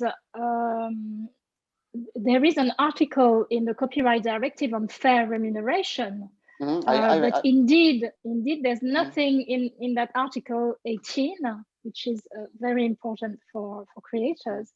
There is nothing that prohibits buyout contracts. I mentioned it. It is in fact Article 18, but it's true that it's so much an expression, but not a concretion of about what would be the best way or the proper way to ensure to make assure of the compliance of this article. In this way, I think it would be so useful. My question to the Commission, just at least to know that is another thing, like I heard before, of a likely or not likely compulsory for member states in their regulation about this matter. Therefore, it is my understanding that buyout contracts and all other contract of market or marketing techniques used by big platforms should be evaluated to the light of new principles established in this directive we mentioned, the copyright directive, to create a fairer online environment. And we might consider as well their lawfulness, and we should analyze their consequences when they could be depriving creators of their opportunity to enjoy the rights stated in the legislation we mentioned before. And finally, I'd like... Oh, sorry. No, going on, please. Would you include into that the new ideas by platforms, such as the idea of Spotify, of a new marketing service that will allow artists and labels to influence the algorithm of the recommendation algorithm of Spotify, but by losing revenue, by paying to be in a better position in the algorithm? Would you include that in a regulation? I tend to think so. I address that it is interesting to explore new ways of relationship between creators and platforms. I think we have to, in fact, to try to find out a clearer way in this relation in order to grant the position of all the actors. Big platforms are another actor, and we have to take into account their interest as well. The problem in this moment is not this. The problem is the unequally position from the performance and the platforms. But I think in this case we are talking about the same. We are talking about deprived intellectual property rights. That is a granting way for all alive. Instead of some kind of influence in the algorithm that would be, by the way, would be good for performance or not. They in fact they didn't knew when for sure, no, when they proposed this kind of practices. I'd like to finish with a final reflection about this matter. I think the aim of the copyright directive was to create a fairer online environment by closing the value gap that was the pillar of all this reflection is this directive about. To create a fairer online environment by closing the value gap, I said, between online content sharing platforms and the cultural creators, but also ensuring that creators will be protected by the digital single market, and we have to take into account this as well. So in this moment, and that was my desire when I tabled my question. In this moment, I'd like to know what will be the mood of the Commission in order to this Article 18 be granted in the implementation at member states level. So I finish here for the moment and going on with the debate. Thank you very much. It was very interesting listening to you. Now my questions will go to Anna Herold. Thank you very much for being with us today. To talk about many things, but especially the new initiatives that everybody is expecting, what everybody was expecting for the 2nd of December, but now we have to wait one more week. Will this become a Christmas gift? We will see. We hope not. The first question I have for you, Anna, is sorry, I forgot to introduce you. And that's not good at all. So Anna Herold, you are the head of unit audiovisual and media services at the European Commission, and you have been working on many projects, but especially on the Digital Services Act, on the Commission's Media Action Plan, and on the European Democracy Action Plan. My first question to you, which worries very much the cultural sector, is, and Laurence Farreng has spoken about it already, but that would be interesting to have the answer of the Commission, of an important voice from the Commission. Should the cultural sector be worried about the DSA meddling with the copyright and AVMS directives? Anna, it's over to you. Thank you, Isabelle, and big thanks from my side to the organizers for inviting me to this very prospective debate, as you called it, Isabelle, in such an excellent company. It's an honor for me. I have devoted part of my career indeed to defending the interests of the culture and creative industry. So of course it means a great lot to me to be here with you today, and at least try to provide a bit of the glimpse into what these big commission's plans that everybody is indeed awaiting so eagerly and so well prepared, because we have heard already from two eminent friends of cultural diversity in the European Parliament, how well prepared they are already to enter directly into the discussions on these different initiatives. So to respond to your question, Isabelle, I think that I can pass a big word of reassurance to the culture and creative sector that the Commission is very well aware itself of the importance of what has been achieved in the previous mandate for the sector, both as regards the Copyright Directive and the Audiovisual Media Services Directive. So there is absolutely no intention whatsoever to amend it, or to have an impact or go back as regards those achievements. On the contrary, I think what we are all eagerly awaiting, and I will of course then try to, as I said, shed a bit of light on the content and what's in there for the creative and culture industries.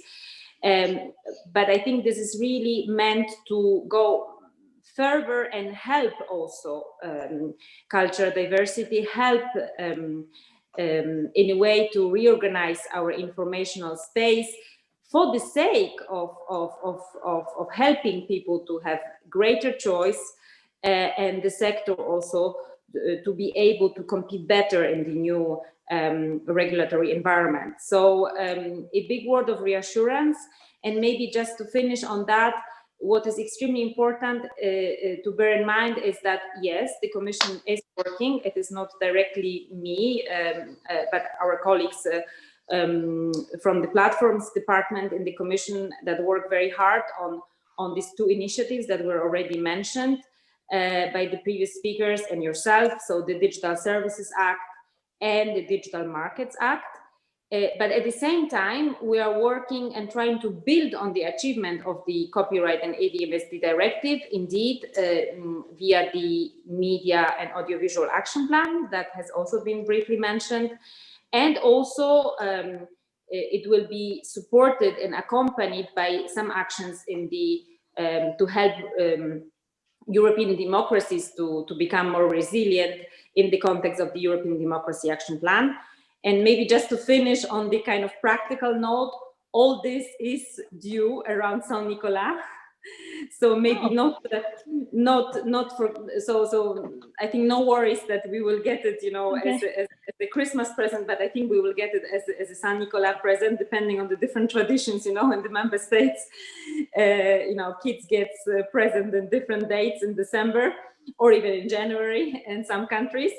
But I think we can hope that this will come in this first, you know, moment where kids get present. So indeed, the current planning, which you know is flexible, because there are always some you know, some unexpected circumstances that may arise. But the current planning, as many of you have heard, is indeed that both the Digital Services Act and the Digital Markets Act are foreseen for 9th of December, so a little after Saint Nicolas, and the 2 action plans are still planned for the 2nd of December.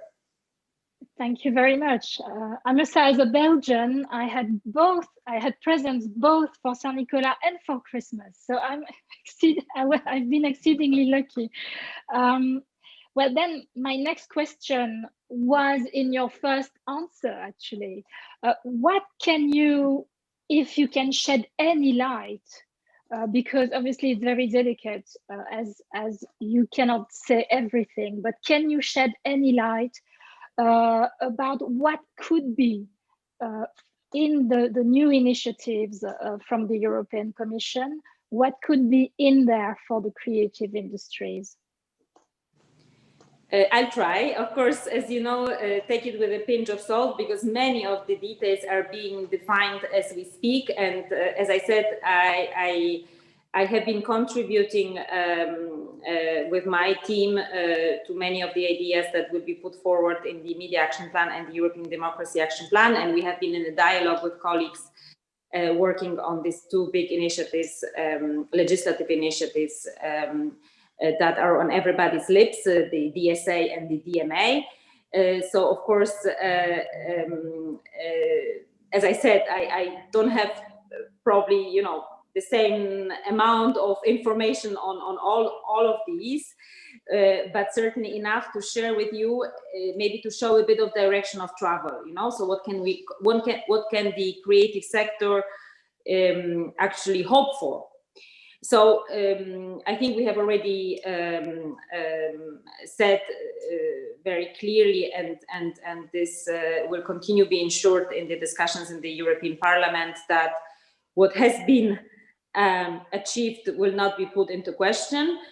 But there is probably much more from maybe starting with these big legislative initiatives, the DSA and the DMA. There is a lot there for the culture and creative industries to actually build on the achievements of the Copyright and ADMSD Directive.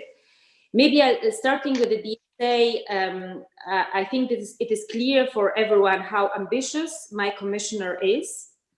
I think he has expressed his ambitions vis-à-vis the European Parliament and the general public already quite clearly.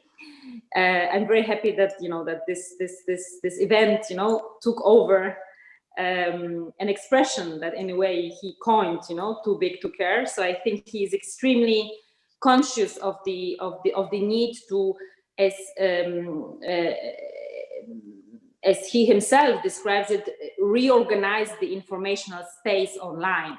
So it is these initiatives are indeed will be extremely ambitious initiatives. So the Digital Services Act will indeed put a new set of responsibilities and obligations, due diligence obligations on online players, and maybe just to focus on one particular issue that is of importance for cultural industries and that is so much discussed about the algorithmic decisions that are being taken by online platforms, and in a way are determining both the possibility for creators to reach their viewers, their customers, and at the same time, the possibilities for us, for us users to actually access, to actually enjoy all this wonderful wealth of culture offers that could be at our fingertips, but maybe sometimes cannot for certain reasons. So, of course, this is one of the main or probably most interesting topics, I think, for the cultural industries to hope for in this new regulatory setup that will be defined. What I can say is that certainly there is an ambition to look into this black box of algorithmic practices and try to indeed impose some, how should I put it, order or at least a level of accountability and the necessary transparency as to three aspects. So on the algorithmic decisions themselves, on the content moderation practices, and also for online advertising, that we know that it impacts also very much sometimes, certain decisions and certain choices that are presented to us as users. So that's, I think, an extremely important and something to look forward to.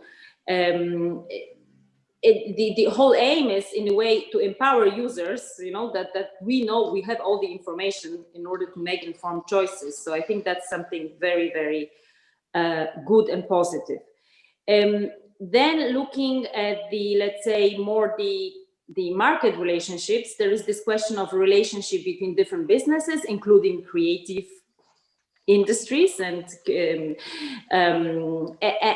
platforms. So the whole set of issues around the role that has been already also mentioned by the previous speakers around the role of certain platforms as gatekeepers, and what can we do to rebalance this relationship between those platforms, those gatekeepers, and all the other businesses that are very much dependent on those platforms in order to make their offers available to customers. And that, of course, is extremely important for the cultural offers as well. And there's again a big ambition to make sure to clearly define what are the sort of practices that that are not acceptable by those gatekeepers. Just to give you a few examples, looking, for example, at the use of data. Of course, it is unacceptable to think that the very data that the platform acquires thanks to its business users is then used by the platform to undercut its business user. So that's one of the examples. The same goes for advertising. This is, of course, it is extremely important that there is a possibility for the business user, including cultural offers, to make sure that it is possible to advertise outside the intermediating service, the platform service. So I could go on, but I to just examples on this. And then coming maybe more to the more specific issues for the because we all understand that this will be very general frameworks that will apply, to all sorts of businesses, business users, and players, including, of course, cultural services providers. But there, it doesn't stop anyway there. We are also looking at the very specific issues that are facing the media industries, audiovisual and media industries, hence the idea of having a specific media action plan. The media action plan will look at three different areas where we see the need, for complementing the current framework that is already in place. both copyright and AVMSD. It will certainly look at the issues that were mentioned in terms of funding. This was very eloquently already presented by Madame Farreng. So it will really try to see, how we can help the sector to weather the storm, because we all know what it meant in terms of revenues, in terms of the impact on the creative industries, the global health crisis we are all still in. It will of course look into innovative solutions. So for example, how we can make sure that we raise equity in for example in audiovisual production, so that we provide new sources of funding. Then it will of course look at the innovative side, at the transformations, how can we accompany the sector in digital transformations, looking at the use of data by media companies and some new technologies like virtual reality. And then I think thirdly and most importantly, and I will stop here because I know I'm going a bit beyond my time, it will... Very interesting what you say, so we're listening. Yeah, I know, but I don't want to be too long. So it will, but this probably will be something extremely important for all of us. It will look specifically as to how we can continue building the right conditions in terms of level playing field for the whole creative community, creators, those that invest in creation, and those that distribute, all different types of platforms, streaming platforms, the new social media platforms. So really this very complex ecosystem, and I think we have done a lot, but it's not, it will never stop anyway, yeah? And new issues arise. It was very clearly explained, for example, this new practices in terms of buyout, in terms of kind of imposing maybe certain models that are not so used in Europe, in terms of the role of producers and investors. So that's extremely important that we continue looking to to what we can do to help the actual level playing field happen. And there is an important work to continue to be done as well in terms of prominence of European offers, and in terms of what is called findability, so going beyond the transparency of algorithms that we have been now talking about, but looking about the possibilities for having specific rules that would, as we have those rules in the, let's say, traditional media environment, ensure that certain offers reach consumers. We have a bit of embryonic framework for that in the new directive. Ricardo knows this very well because he's been part of the negotiating teams.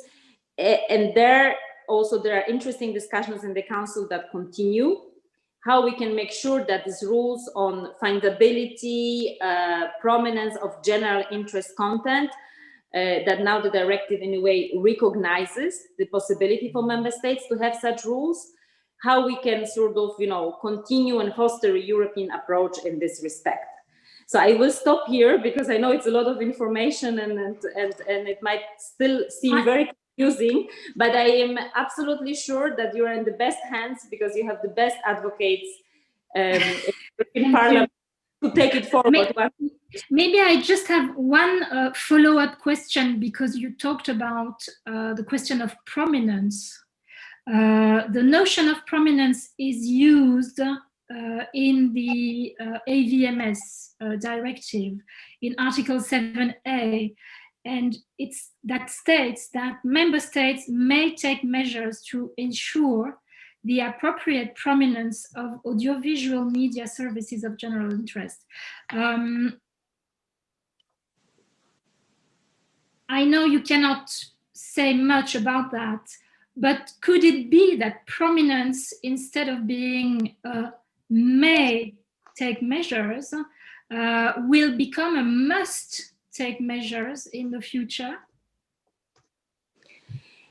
I think it's important to know that I mean, we all know it here because we are among the informed community, but in a way this concept is not new, no? Because we already have the concept of prominence that developed already. You remember in the previous directive, there was a very soft obligation on prominence of European content, no? For on-demand services. Now it has become an obligation with the new directive for prominence of European content. So that's of course already something that we will have to work very actively with the member states, because there they have to make sure that the streaming services ensure prominence of European content. And then on top now we have indeed, as you say, this very open-ended recognition of the possibility for member states to also have broader rules of prominence, but and also for broader type of content, because it speaks about this general interest content, public value content, no? So this is indeed, you know, kind of two-step approach that the directive now takes, but you know, but it's not new in a way in a European directive, because many of these provisions start, you know, at the level of invitation or just recognition, and then they develop over time. So what we have been doing now with the regulators, they have been studying these topics together. So this obligation for streaming platforms to have prominence of European content, but also this new possibility for the member states to go broader in terms of prominence of general interest content. So ERGA has been, you know, the European network of regulators will produce a report by the end of the year on this issue. And maybe something that I wanted also to mention is that we will also build upon this via an independent study that we are commissioning. So we will also want a bit of an academic view as to, you know, this next frontier of media regulation, because in a way this is the, you know, this is how can we ensure media pluralism in a way online, you know? So this is this new concept of media pluralism that media diversity rules that we have to now see how it could function online, whether there, you know, what is already there. We don't have a lot of examples yet in terms of the German law is one of the precursors in this area. But of course, the idea is to look further together with stakeholders. And of course, we are very happy to continue working on that. And we will also try from the Commission side, you know, to foster some common approaches in the area. Thank you very much, Anna. It was very nice meeting you virtually. I think you have said a lot, and we will remember especially what you said about algorithmic decisions. I think a lot of people are probably expecting interesting things in that area. Now, Ricardo Castanheira, you represent the Council today, and an important part of the Council because you are working on copyright and digital issues for the Portuguese permanent representation, and your country will take the lead in presiding the Council very soon. So my question for you is very simple, even though it's difficult to talk about details because we don't hold the DSA or the DMA in our hands right now. What will the Portuguese presidency's priorities and objectives be regarding the Digital Services Act and also the DMA, perhaps, and especially for what is regarding the cultural sector, because that's what we are talking about today. And do you have a take on whether platforms are too big to care? Thank you. Thank you very much, Isabelle. It's a great pleasure to attend this panel, and it's not really easy to speak after Laurence, Iban, and Anna. It's quite challenging, but anyway, I will try to do my best. And starting saying that, unfortunately, the context of COVID it's in front of us, and during the presidency, it will take a lot of our energy and attention. Said that, considering for the cultural and creative industries, we will still talk about recovery, resilience, but also sustainability. It means that we will for sure develop some conclusions on that. We will take a look on the diversification of funding sources and mechanisms for the safeguarding and protection of European cultural heritage too. We will play and try to set a strong link between culture and social cohesion, which is also an important dimension of our presidency, and take a look to the digital side, because I will be in charge. I'm in charge also of the digital and telecom at the permanent rep.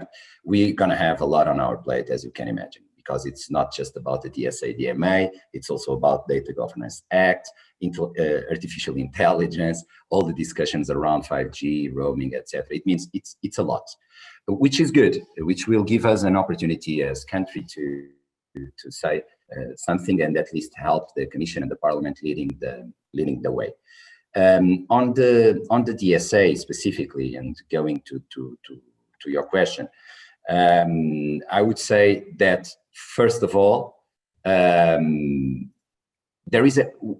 are in a listening mode as a upcoming presidency. We must play, and we will play, an honest broker role, but we are listening a lot of people, and all of them recognized the need to improve and update the current rules applied to online commerce relations. And this is a very important step, because I remember then when I was deeply involved on the AVMS and also the copyright review, there was no consensus on the needs, on the way to, and there was sometimes strong pushbacks from some parts of the tech industries, for example. And here the question is, we agree that the modern framework with enhanced responsibilities for intermediary platforms and clear rules on transparency and information obligations are absolutely needed. And this is clear to everyone, including I repeat, to tech industry. There is also a very important element. If we take a look to the high number of responses from member states, from stakeholders, and also even non-EU countries to the public consultation, it's quite amazing. It's not. We are not used to receive so many positions, especially coming from govs, which shows the global reference of the subject and also the need for this reform. The question is, of course, we should do it in a balanced manner. We must try to avoid creating complex rules that would, for sure, I would say, hamper the European innovation, and also that could also somehow negatively impact on consumers' choice and welfare. But there is also a very important principle which we probably should start regarding all the discussion, which is if we do agree that what is illegal offline should also be illegal online. I think that it would help us a lot to set the right table for the discussion, and we got several messages on that way from the European Parliament, for example, taking a look to the several reports that were already approved. But there are many areas of concerns, and we've heard from several stakeholders. For example, the piracy rates, the number of counterfeit online is increasing, and which shows us that the current measures in place don't seem to be working effectively. And this is particularly worrisome while we are living a second lockdown right now and have to rely more and more on digital access to goods, for example. This is something that it's also a very important aspect, and DSA will for sure or should tackle that aspect too. The other ones is we feel that consumers feel disempowered, sometimes lacking control from their data, and also the content producers also probably feel the same. It means that there is really a lack of trust, and this is something that also should be tackled. But let's not going into the details, because of course we don't know yet all the details, but sometimes just take into consideration what Anna said and the several meetings that we've already had. For example, extending the scope to any operator targeting the EU market regardless of its place of establishment, it's something that it is already very positive. It will enhance the outreach of the European consumers protection and also adapt the rules to the digital reality.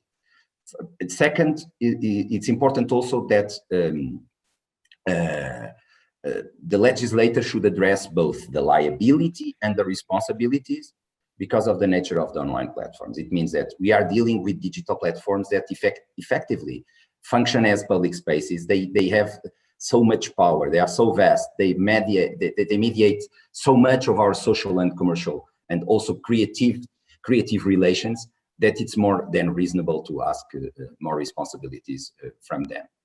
Last but not the least, there is a strong discussion. We think that it will happen for sure when we talk about the duty of care in obligations and the safe harbor. It means how one can open the door to the other one, or the safe harbor should just be triggered when all the duty of care obligations were, I would say, effectively respected and applied. This is something that we are, of course, quite curious on the way that the discussions will move and which direction should also move. And then there is the question if should we set common obligations to all platforms, to all the players, independently of the size, independently of the nature, and then set a specific kind of rules just and only applicable to the largest players and to very, very specific ones. This is something that it's also still an open question, and we are really looking forward to seeing how the Commission will present the solution to us. Last point that has been, I've already mentioned it, but to reinforce the idea of the enforcement. A lot of people, and especially those that come from cultural and creative industries, they've mentioned to us as upcoming presidency that the enforcement is a very important aspect of the discussion, and there are two avenues in front of us. One is the best enforcement governance achieved through an EU centralized authority, for example, a new EU level, which could be given some additional, I would say, tasks to the Commission, or creating a new entity, or just reinforcing the cooperation, the cooperation mechanisms between the member states. Anyway, one or the other.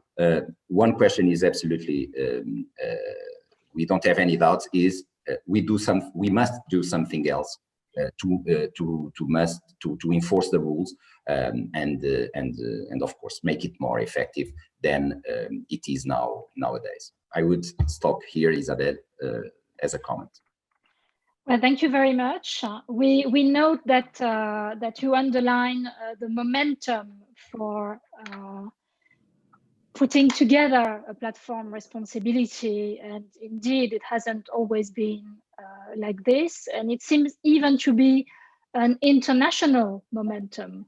We will see what goes on in Australia, in Canada, in the United States, but Europe is probably leading the way, but it seems to be international. And also what you said on piracy will be music to the ears of some stakeholders in the cultural industries, I think, because that's a subject that sometimes is set aside, but that has very much to be dealt with on an everyday basis by many players of the CCIs.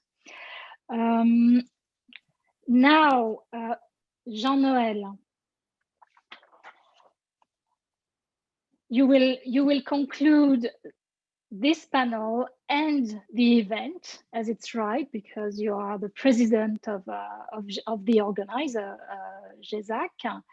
I just want to remind everyone that this subject of the relationship between creators and platforms is very dear to you, because you have written almost an entire book about this, or maybe not an entire book, but the book you have written, which is "What if we started over again with culture?" talking about the European Union. So, and the subtitle of your book is Advocating for European Sovereignty. The book now is available in French and in Portuguese. And it will be, I understand, available in English in 2021 sometime, but perhaps you have more information on that. You regularly speak about, speak in favor of a more, even a much more ambitious cultural policy for Europe, including regarding platforms. What can Europe do? What more can Europe do for culture in the next few years? That's my question to you.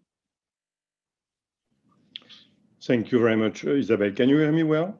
Yes, very well. Thank you. Thank you very much, Isabelle. And first of all, thank you so much for Laurence, Anna, Iban, and Ricardo to have accepted our invitation. And on behalf of my colleagues and all the creators and music publishers that we work for, I'd like to tell you how instrumental is this relationship of transparency, confidence, and dialogue all together. As Laurence says, for all of those who are following our discussions, and you are still 130 persons online, I'd like to thank you very much for attending this conference. GESAC will continue to do its best to participating to the conversation. And I will, in answering Isabelle's question, make my best to also provide a conclusion, a slight wrap-up of the first roundtable. And of course, I will come back to what Laurence, Anna, Iban, and Ricardo just said. Thank you, Laurence, for the little promotion of my book. Just to make everyone at ease, I have given all my author's rights to the Comité du Cœur des Sociétaires de la SACEM, which is our charity for our members. And I say that with a smile, but as you may imagine, when a year ago I published a book whose subtitle was Advocacy for European Sovereignty,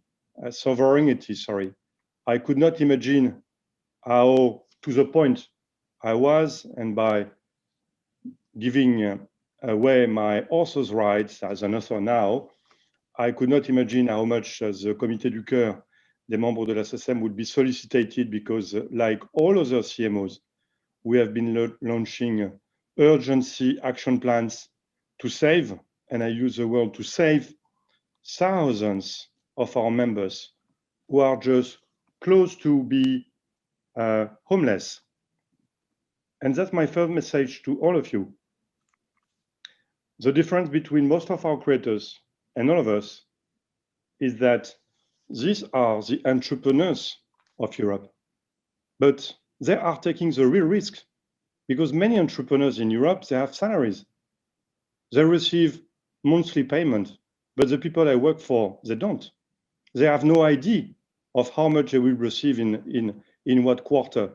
But what's for sure is that all the members of GESAC know that their revenue will crumble starting January 2021. Because, you know, most of the time, those who benefit from the work of our members, be it televisions, shops, booksellers, or platforms, what they do is they have revenue, they collect revenue thanks to the work that we represent, and they pay at the last moment those who are at the origin of the creation. That's also very specific to the authors, composers, publishers business model compared to the rest of the creative industry. So I wanted to say that as an introduction, because Isabelle, you asked me a very broad question. I would like to say that I feel I feel surprised somehow that we all discuss here just 1 month before the end of the worst catastrophe that has happened to the EU since it was founded in 1957, which is Brexit. 13% of the European population will leave the EU. I mean, for all of us, it's a disaster. And so I will not comment on the Brexit, but this was a decision taken 2 years ago by the UK people. But that's a lesson to us, because COVID now is also the worst crisis that the EU has faced since 1957, and COVID is not over. COVID will continue, and the COVID effect for the fate of the EU is a question of life or death. And I'd like to elaborate on that very simple idea and come back to what Laurence Farreng said.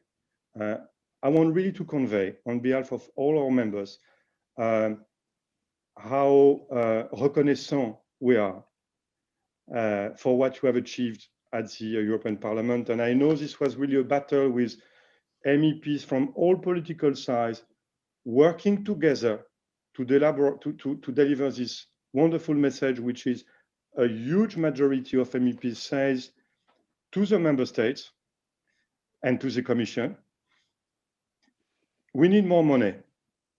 And this is about money, because as I mentioned in my book, if you just take the EU Commission budget, it's a drop in the ocean of the public spending of the EU. Let's be clear, it's a very limited budget. But if in that drop you take the part of it which is dedicated directly to culture, it's a drop of the drop. It's less of 1/1000th of the total budget. So congratulations for what you have achieved. I know it's a strong signal, and I want also to extend this warm thank you to Commissioner Maria Gabriel, who we all know was instrumental in the success of the Authors' Rights and Copyright Directive, as we should call it, because as we all know, Authors' Rights is the legal framework of 25 of the 27 soon-to-be remaining states of the EU, and only 2 member states are more copyright than Authors' Rights. But nevertheless, thank you so much for what you have achieved.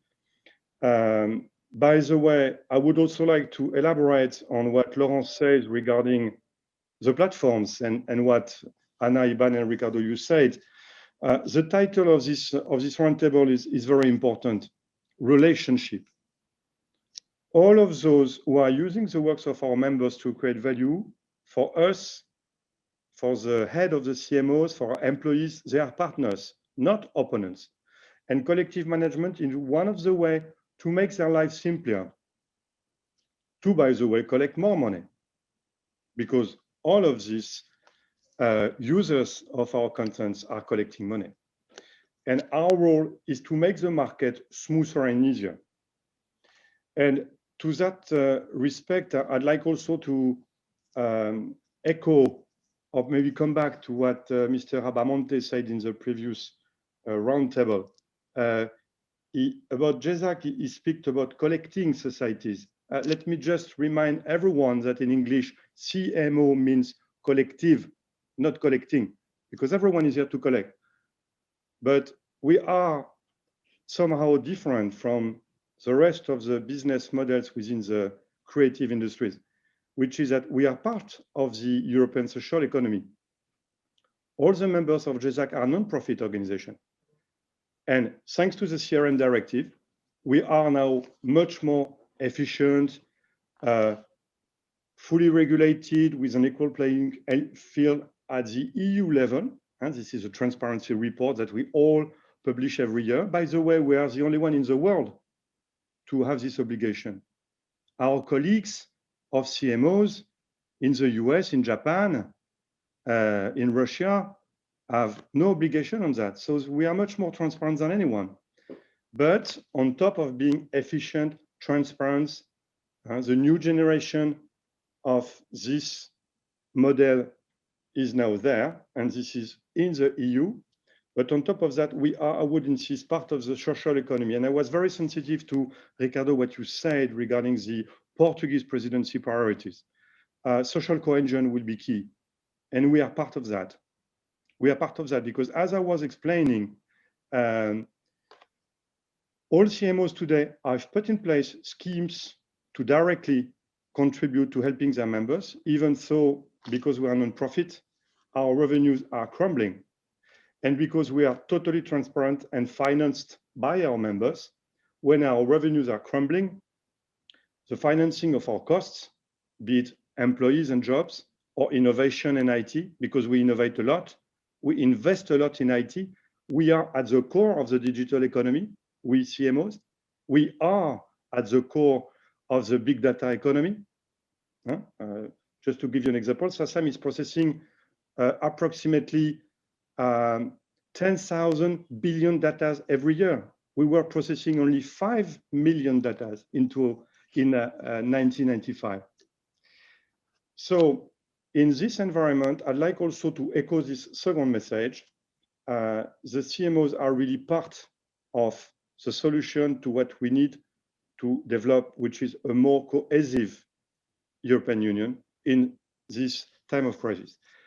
Third subject I'd like to echo, and this, Ricardo, reflects also what you were saying. We all have a career behind us, and 15 years of my career have been spent in the digital economy. I started my career in an IT US company. I've been the chief advisor of the French Prime Minister for 5 years for innovation and digital. From 1997 to 2002, I've been the CEO of Orange, a mobile operator after that. And so I've seen how wrong we have been altogether, how wrong we have been, how naive we have been in thinking that the world was what Mr. Fukuyama used to describe, you know, open, fair, and transparent. I'm afraid we are more into what Mr. Huntington used to describe, the clash of civilization. And Europe is a civilization. And if I want to say so, especially to Ricardo, is because Portugal is one of these countries that has always been very supportive to creators, to authors' rights, to collective management. But the first time I was in Lisbon for a political meeting was in the year 1999, and I was representing the French government, and we were framing the Lisbon strategy. And as you all remember, the goal was to make Europe in 2010 the world leader in terms of innovation, growth, and jobs. And we totally failed. And I take my part of the naive approach we had at that time, very clearly. But what I want to say here is that when in 2010, altogether in the EU, we reframed the objectives of the Lisbon strategy for 2020, another anniversary, by the way, we had 3 priorities: innovation, jobs, and environment. And as I say, CMOs, authors, creators, non-profit, social economy, we are part of the solution to that. We are the core of the sustainable models that we need for Europe. We create jobs that are not easily delocalized to China. And as you know better than I do, the remarkable EY study that was being commissioned by GESAC and many other partners in 2015, I believe, was the beginning of something new, showing that the creative forces of Europe are part of the solution, not part of the problem. Explaining that in the digital economy, there are no digital players. Everyone is digital. The EU Commission, the EU Parliament are digital also. The best proof being that we organize today a panel online. But what is true is that the only question that the citizen will ask to all of us, and I don't say all of you, I include myself in that with all my colleagues, is what have you done for Europe's sovereignty? What have you done for the next 5 years when we know that there will be millions of additional jobless people in the coming months, that hundreds of thousands of European enterprises, small companies, including publishers, producers, will go bankrupt? And this is the only question that we will be asked. And so to come back to what Iban, Garcia and Anna Herold said, I think what they said was instrumental. And Iban, I want to thank you so much, because I know that you have been always extremely focused on the buyout issue. In my introduction to this conference, I was asked by Isabelle to elaborate on the risk of buyout and what it means from a philosophical point of view, because it's a radical difference, which illustrates, by the way, the difference between authors' rights and copyright.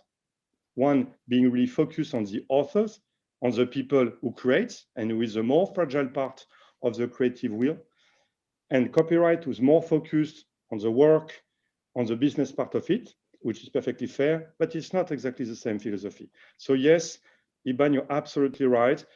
Not only buyout is a stake for the future, but it's already here.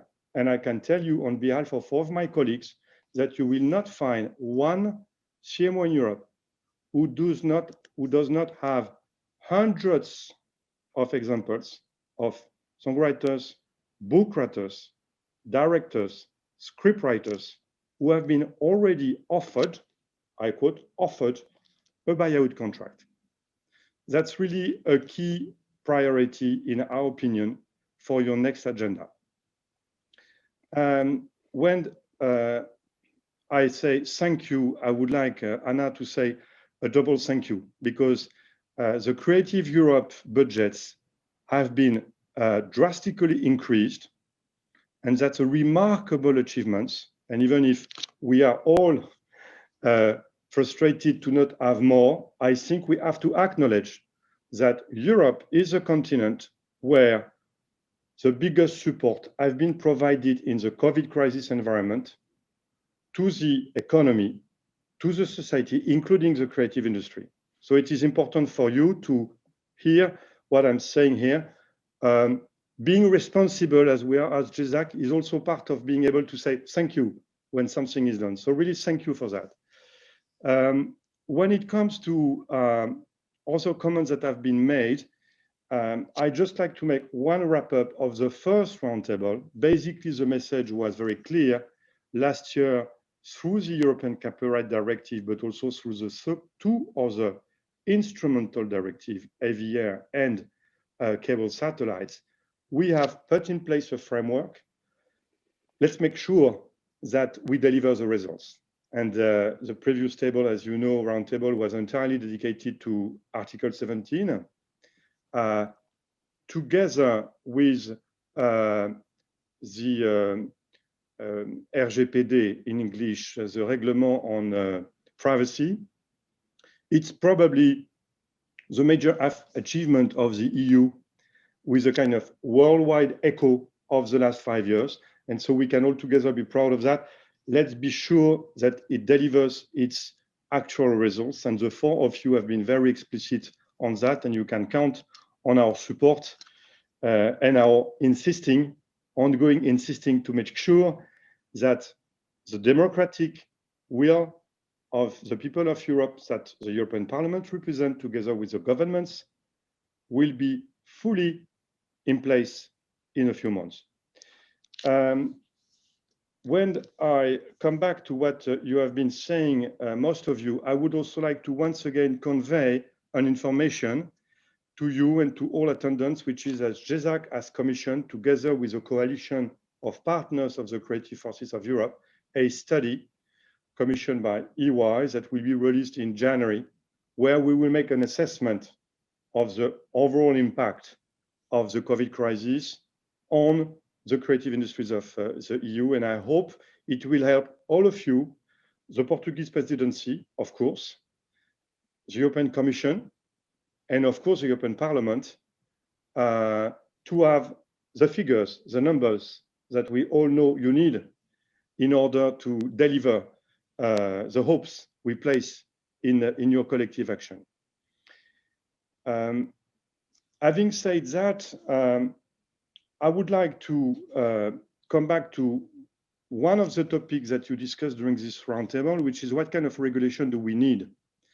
And here my message to all of you will be very clear.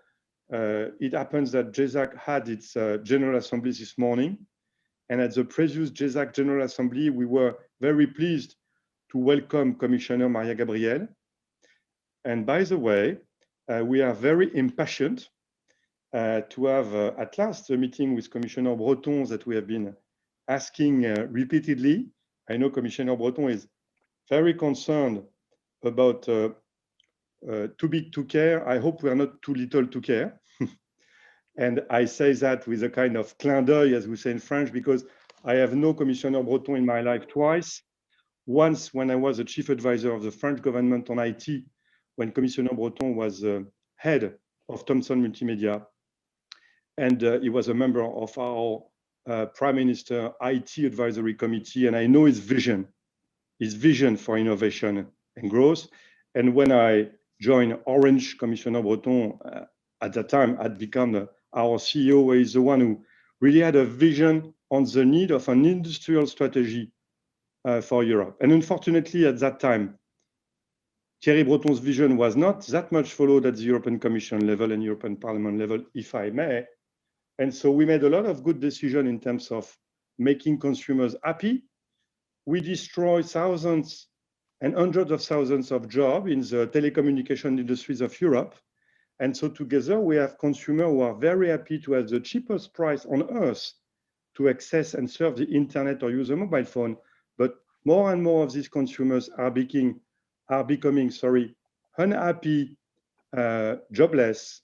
And these unhappy jobless are also the ones who voted for Brexit, for example. So I think we need to bear in mind the mistakes we made in the past to be sure that the creative industries of Europe, which represent more than 7 million jobs, will be seen as a #1 priority. Because in terms of jobs, we represent the third sector of Europe after the construction industry and after hotels and restaurants. And hotel and restaurants are our clients. They are partners of the creators. And today they are closed. And so I also want to use this message to tell you, what do we have in common?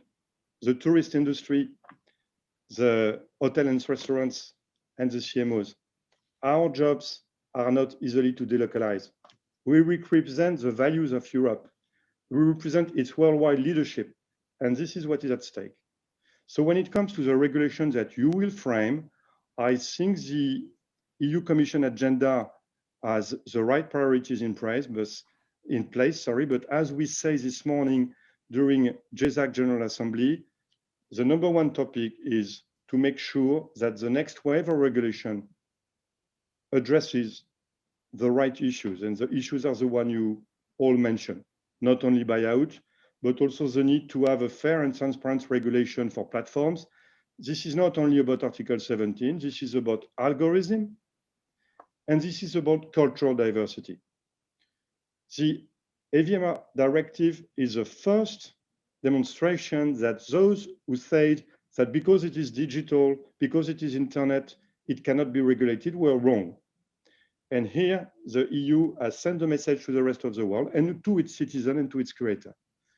So the next topic will be, yes, but how do you, in practice, put in place this generous and general ID? And that's not easy. And in my introduction to this conference, I mentioned the Spotify recent decision, which of course was a worldwide shock, as you know, worldwide. The reactions in the US, in many countries were extremely violent because here we have, which is very unfortunate, a Europe-born startup who publicly says, look guys, you're artists, I've got a good news for you. I'm going to pay you less. You're rich enough, so I'm going to pay you less. But then in my playlist, you're going to be more well ranked. This is the same lobby who explained in just a few months ago that there was absolutely no need of regulation for the platform, and especially not for this kind of subscription paid platform. And I just want to use a study that was being made by the European Commission Joint Research Center in May 2018. So this was already a century ago, 2 years ago, because of the rapid growth of these business models, on the impact of Spotify playlist that reveals that those playlists tangibly influence users' consumption and therefore Spotify revenues and Spotify ability to orientate what kind of contents are really available. Because when you have 33 million works, you cannot pretend that consumers are making their choice. This is wrong. Just a number. In that EU Commission study, and Isabelle, I will have last number, yes. Absolument. What's the last number? We see that the today's top hits playlist was being used by millions of users. And so more and more, the users of these platforms that once again are partners to us, and Spotify, of course, is a partner to all CMOs, behave more and more like traditional media. Nothing new under the sun, but then we need to have an appropriate and balanced regulation. So this was the last number, and my word of conclusion for all the participants and all the panelists will be simply a quote from an American, very important songwriter, Paul Williams. Paul Williams has been on many occasions the president of ASCAP. Paul is a huge, immense talent in creation. And it happens that in 2014, Paul had crossed the Atlantic to attend the Paris summit where 17 ministers of culture of the EU attended. And Paul raised his hand and he said, "You Europeans, you gave us the Statue of Liberty. And in the torch of the Statue of Liberty, there is a light." And he said, "This light is authors' rights." And Paul says, "Please continue to make sure that the light is shining for the rest of the world." Here is my conclusion. What we are really playing here is the capacity of the EU once again to show the light to the rest of the world, because the need to regulate this platform, the need to create an equal playing field, the need to protect our models is something that the rest of the creators all over the world are really asking to us. We have a responsibility. Let's deserve it. Thank you so much. Thank you very much, Jean-Nöel, for shining a light, really, or to what can we say? Us European patriots could only agree with a shiny European Union. So that will be a very positive last note. Thank you very much to all panelists. Sorry, I'm losing my voice, you see. Thank you very much for all panelists. It's been a joy having you. And I also want to thank the staff of GESAC, because they have done an amazing job organizing this conference. So I thank Véronique, Burak, Habib, Alexia. Thank you very much.